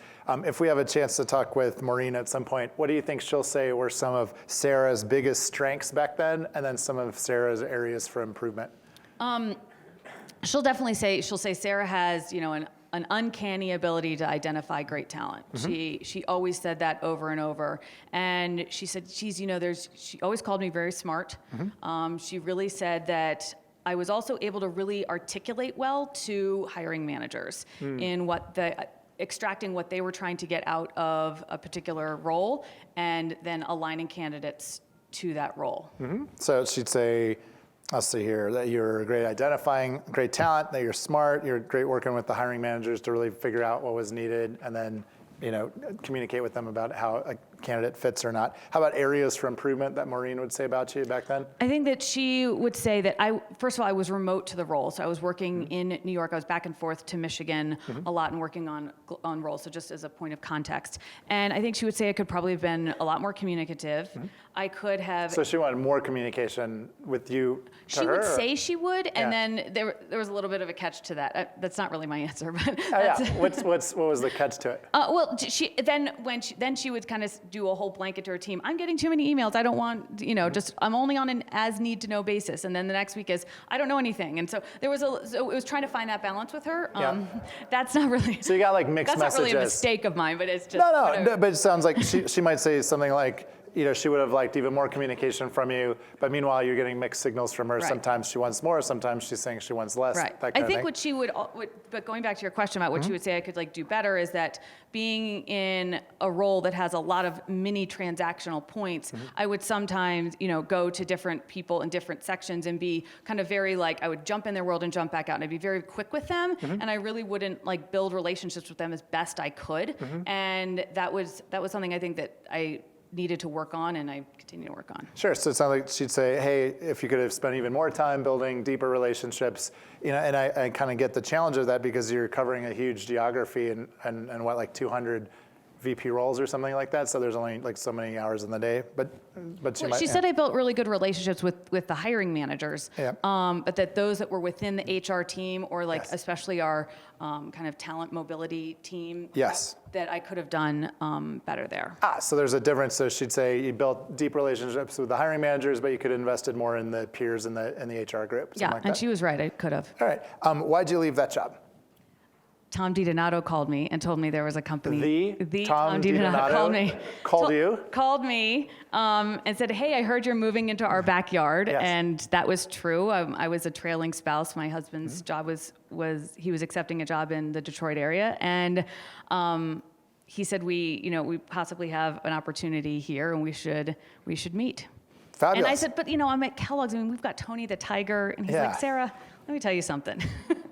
This is a real company. Yes. and in my first week, I learned many things about manufacturing and whatnot, and the complexities that Lear has to handle and deal with. And I was so it sounds like surprised. You were contacted and recruited by a global superstar HR leader, and that's why you left us. All right, ladies and gentlemen, Sarah, thank you. That was well done. Perfect job. Thank you so much. That was great. So what did you observe?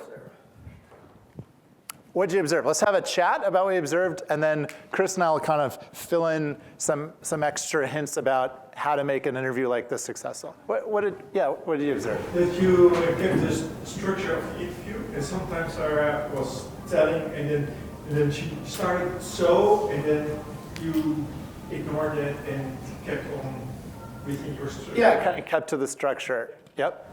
You repeated what she said a lot to confirm that you understood what she was saying. So you're saying that I repeated what she said a lot to confirm that I understood what she was saying. All right, three levels of active listening on this point, and then we'll do more observations. So this is for the advanced team. There are, in good interview listening skills, not playing back at all what you hear someone saying is bad listening. That's the lowest level. If you're just sitting there and just staring at someone the whole time, that's not good. Or if you're talking as the interviewer the whole time, that's not good. So that's like bad. Pretty good active listening skills, sort of level 2, is if you repeat back verbatim what they're saying. It's not the worst thing in the world. Someone says, I saved $900,000. You say, all right, wow, you saved $900,000? She says, yeah. And you say, what else? It's okay to repeat back exactly what they said because it's your way of signaling you're understanding what they said. I don't know if I gave you a good demonstration of the third and highest level of active listening, but I'll tell you what it is. It's when and if you can reflect the emotion behind what someone is saying.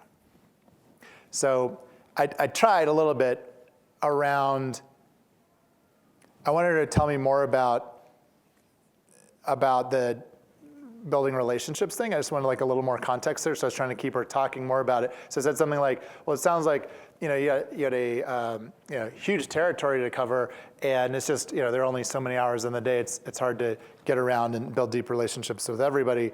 And she was sort of like, yeah, you know that you're hitting the highest level of reflective listening if you're reflecting an emotion behind what they're saying, and if they answer you by saying exactly. Then you know your rapport with them is very high. Rapport is very important in these interviews, because if you have low rapport, they're not going to give you useful information. If you have really high rapport, you're having a really good conversation. There's good data flow in both directions. So thank you for that one. What else did you observe about this style of interview? Yeah, Ricardo. You said, you asked how many people were recruited, and I think the answer was 21 the first year, and then it was like, yeah, well, how many were you expected to do? So it was kind of using that number to get more numbers. You bet. Common problem in interviewing is you actually have no idea how productive she was or successful if you don't ask her to quantify it. Yeah, so like, a normal interview, a bad normal interview would be like, oh, what did you do in that job? And she'd be like, yeah, I recruited a lot of people. And I'd be like, oh, cool. Let's talk about the next job. Did she do a lot or a little? Was it successful? Was it not successful? So these drill down questions, asking them to quantify what they're telling you is like really important. That's how you can tell that she's the A player that she is, because these numbers are really impressive. But if you take the numbers out, she had a recruiting role. Like, okay, well, I don't know, like, was it successful or not?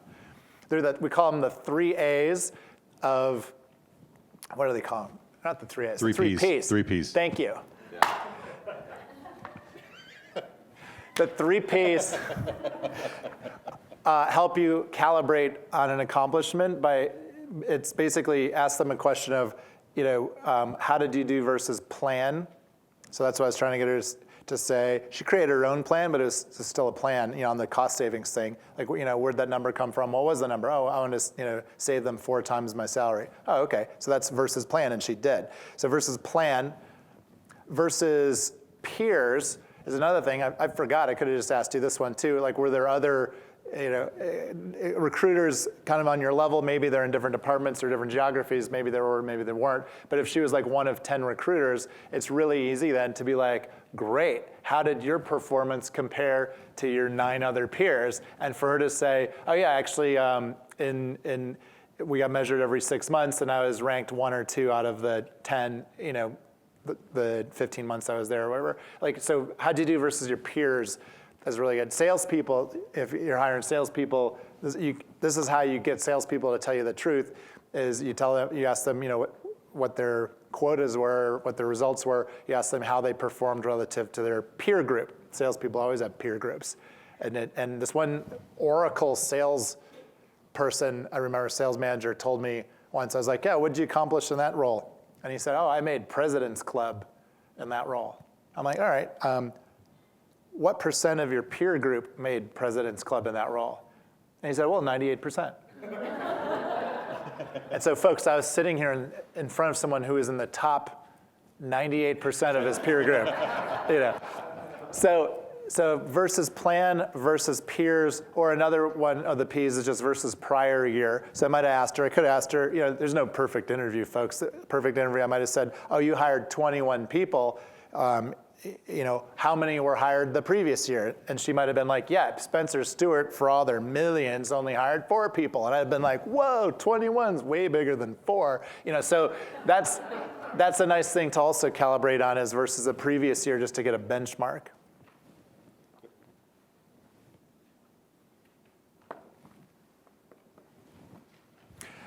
Yes, sir. I noticed that when at this same stage you're talking about effectiveness, I guess. Yeah. Right. And there's a tendency not to want to talk about what didn't go well, or did we measure how many actually were successful hires against everybody. And so that's where it got a little, that's probably the hardest part to get people to own up to. It's always hard, yeah. Doesn't it seem like it is the hardest part. Deciding how successful they were, like when it comes down to how productive or profitable, or it's so important. I don't know, other tips we have for these guys on how to get at that data, because I feel like I don't know anything. It's like a iceberg, where you have like 10% of it above the surface, is how a lot of interviews go, where you have like no idea did they do really well or not. The truth or the data, are under the surface. Well, sorry, I wanted to ask really quick. When you have multiple constituents interviewing candidates, do you play on those? Is it a progressive type of interview where you share the feedback? And I'm envisioning the same Who interview with 4 people interviewing 2 or 3 finalists. Okay, so process-wise, it basically looks like try to get someone other than you to do the screening interviews. So maybe there are 15 candidates that are getting screened by somebody, and you're like reading the notes and stuff, going like, oh, not that one. Oh, let's advance these 3 to the Who interview stage. For the Who interview, it's pretty much one-on-one or 2-on-1, 2 of you and 1 of them, talking for, this takes like 2 hours minimum for junior roles. Takes us like 6 hours to do these for CEOs of giant companies and stuff. It's a long interview process. Don't hate me for it, because if you spend, call it 3 hours on an interview and you pick the right person, you will save a lot of time on the back end, not having to fire them and go bankrupt and stuff like that. So that's that answer. Now, there are a couple other interviews because you want other people, right, to like give input, and we call those focused interviews, where you just hand out parts of the scorecard to 3 or 4 or 5 other colleagues, and you say like, hey, like for her recruiting role, I don't know what I'd have other colleagues do. Maybe I'd have my CFO, dig more into the financials around the savings. Maybe, someone else would interview her about the culture, that kind of thing. So then, ideally, screening interviews produce the, sort of finalist 3, 1-on-1 or 2-on-1 Who interviews, and then 3 or 4 focused interviews on separate topics on the scorecard. Then you do 5 to 7 reference interviews if it's a senior hire and it's really important, maybe some fewer if it's a more junior hire, and then you give the offer to the winner. There's a mindset, I think, that permeates throughout the whole interview, and this will come to your question on how do you get people to talk about things that maybe didn't go as well or mistakes they made, what have you. One mindset to have is getting insanely curious about the person, which means being actively listening, being engaged. We often talk about using questions like what, how, tell me more, follow-on questions, understand what exactly they did, how do they do it, tell me more about that, and behaving the same way you did on the accomplishment side as you would on the weaknesses side, right? You don't want to hear about the accomplishment side when you come to weaknesses, say, well, so what did you mess up on, right? You don't want to have that. You want to say, well, tell me what didn't go as well. What are some things you might do differently? Having that same level of curiosity, engagement is always helpful. And there's always additionally some questions that you might have, some pet questions or things that can elicit conversations about these areas. One of my favorites is, where did you overinvest your time? Where did you underinvest your time? You're never going to get the perfect allocation of time, but by understanding how they allocated their time, you're going to get some things they didn't spend enough time on that usually can hint to something they might not be good at. So there's some things in the book, that some questions you can ask that can elicit some of those conversations. Yeah. So this whole Who interview basically sets up like this. Like, let's say you had, 15 candidates going through a screening interview process. You call up the 3 winners, the finalists, and you say like, hey, congratulations, you're advancing to the next interview. I'd love to spend part of a morning getting to know your story. And what you'll find is people actually really like it. It sounds like you're asking them for a lot of time. Yeah, one of the things that's been very successful for us, because it is a 5-hour interview. And when you tell them that, they're like, oh my God, you have 5 hours, you're going to be kidding me. But what we tell them is, look, you've got a great job, and you're happy. And what I can tell you is, if you come through this thing as the right fit, you're already an A player. We wouldn't be spending, X amount of dollars on you to interview. You're already an A player. But what you'll know if you get through this assessment is you've got a 95% chance, based on our own data, of being very successful here. So when you go home and tell your family, we're going to move, or we're going to do this or that, this is really for you as well, because it would be terrible to make a mistake. And when we tell them that, they're like, that makes a lot of sense to me. Yeah. And then, when they're done with it, it is amazing how candidates say, that was really They good. always say time flies. It flew by. I thought of things I never thought about before. I can't wait to hear the feedback. Yeah. Yep. So please realize that although you're asking for a lot of their time, as Tom and Dave said, it's kind of a gift. You are willing to invest the time in these candidates, and they appreciate it. It makes you look like you have your act together too as a business versus just be like, oh yeah, what's your name again? You're hired, that kind of thing. So when we come back from break in 15 minutes and 5 minutes, so I'm gonna wrap. I'll just tell you a couple more hints about how to do this interview, then we're gonna break, and then we'll come back and you get a chance to practice. So the who interview, start to finish, basically is you walk them for 5 or 10 minutes through their early years. So, education years. We even go back all the way to pre-high school. We'll ask people, hey, who were some big influences in your life? Oh, mom and dad. Oh, how were they influences? How are you similar to them? How are you different from them? Where are you in the family? Oh, I was the youngest of 6. Oh, what were you known for in the family? Oh, I was known for being a really innovative, marketing-oriented restaurateur from an early age. I don't know. But get a snapshot of what were they good at? What were they not good at in high school? What were big accomplishments? What were some low points of college? So that only takes 5 or 10 minutes, but it's really interesting to hear someone unscripted just kind of telling you, hey, here's where I'm coming from. Then the majority of the interview is asking only 5 questions, the 5 questions that I asked Sarah, about each job they've had. All right, and these 5 questions, it says who interviewed for this role, and that's the template. And then on the next page, I have a entire interview notes that I offer you as an example. But basically, the 5 questions are: what were you hired to do? Number 2, what did you accomplish that you were proud of? And as Chris mentioned, it is important to ask the drill down questions of what, how, tell me more, what were your targets? How did you do that? Tell me more. What, how, tell me more. That's how you get the data, is by asking the follow-up questions.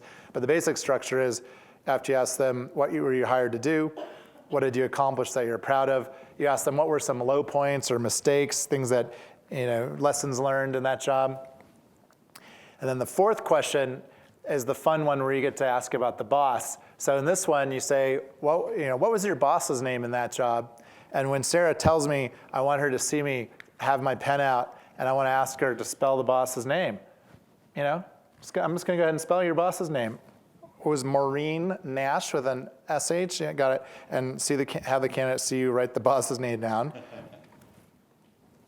Then you say, what was it like working with that boss? And how interesting was it, right, to hear Sarah just mention, here's how I worked with that boss, here's how much we communicated, here's what I liked or didn't like about that working relationship. And that's really valuable. You can benchmark yourself against okay, well, how am I as a boss? And how does this person like working with people like me or not?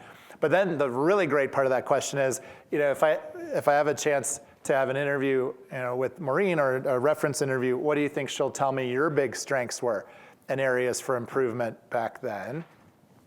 The last question is a really important one, and it's hard to get the good data on, is why did you leave that job? And what you're listening for is something Chris and I call push versus pull. Listen for, were they pulled to something better? In Sarah's case, she had a world-class head of HR leader call her up personally and pull her to this bigger and better things. So that was clearly a pull. A push, when you ask someone, why'd you leave that job, they usually talk about their boss all of a sudden.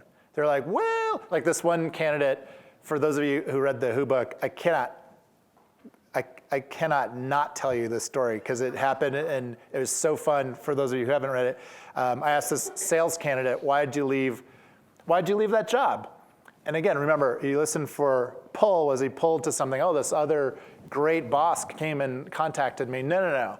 This person gave me one of these. He's like, oh, I left that job because I had a difference of opinion about the strategy of the company with the CEO. And so a few things went wrong with that answer. He shifted his body language. He threw that hand up, like the claw that's supposed to keep the truth from sliding out. He's just gonna hold it in. And so this guy, and I'm like, well, tell me more. To Chris's point, you want intense curiosity to be the tone. Intense curiosity is your tone of how you ask questions. What kind of difference of opinion did you have? And this sales manager said, well, all right, I'll tell you the story. So I was at this board meeting, and we have, the venture investors were over there, and then the CEO was at the head of the table, and I was over here. And the CEO says, if we don't hit our third quarter revenue projections, we're going to have to get ourselves a new head of sales. So I'm like taking notes. I'm like, okay. And then what did you say? And my candidate apparently said to the CEO, now we know why your mom named you what she did. To which I wondered the same thing you're wondering. Like, well, what did that mean?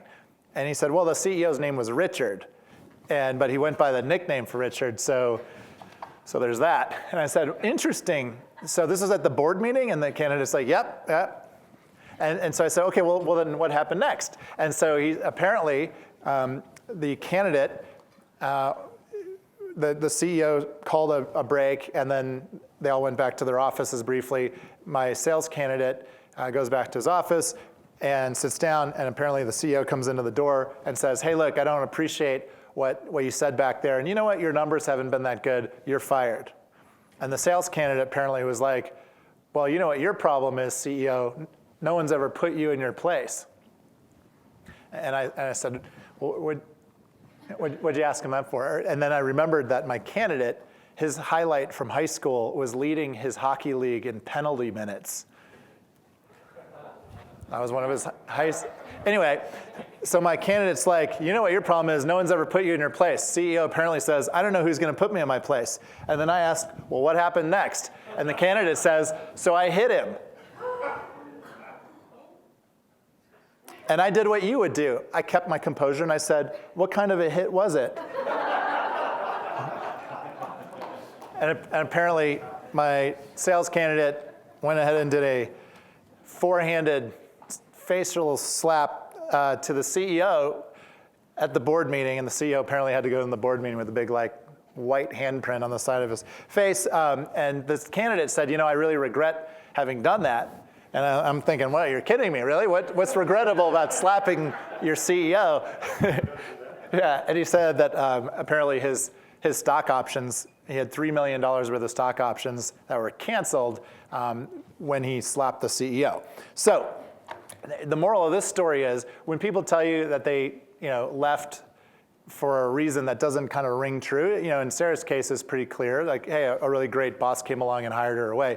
But if they start talking about their boss, if they start talking about things not going so well, you're going to want to dig into the story and learn more about the nature of their leaving. This is another fun one. I asked somebody whether it was their choice or their employer's choice for them to leave. Like they said it was mutual. And I was like, who brought it up first? And they admitted that it was their boss. And I said, well, what did they talk to you about? And this candidate, this is a true story, this person was interviewing for a job with a $14 million base salary. And this candidate was gonna skip the part of the story where he was fired for falsifying financial information to inflate his bonus, which was the real reason he was departing. But the reason when I said, why'd you leave that job? He said well, it was just time to go, and it was mutual, that kind of thing. And so if you hear that kind of stuff, you're gonna have to dig a little deeper, and sometimes you'll find mutual equals they were let go for falsifying financial information to inflate their bonus. So in summary, the Who interview is very simple in its structure. It does take hours to do, but it's enjoyable hours. Your candidates will find it useful and interesting, and you can't skip a step if you want to achieve 90% hiring success. So when we come back, this is probably the most important thing you'll learn today, so we're going to allocate extra energy to it. When we come back, we're going to have you guys pair up with a stranger, someone you don't know, you've never met before, and to repeat the same Who interview practice that you saw me do with Sarah. And I'll explain the rules when you come back. We're right on time. We'll take a 15-minute break. We have restrooms are out the door to the left. So what we have in store for you in the remaining time we have together is Who interview practice.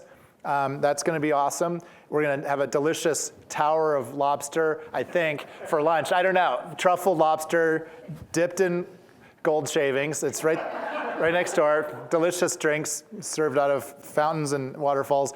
And then for the last 90-minute session, we're going to calculate your power score and hopefully blow your mind with insights about how you can get even better results. So Chris and I will be around for lunch. Feel free to grab us to answer questions or sign books, and we'll see you back here in 15 minutes after this break.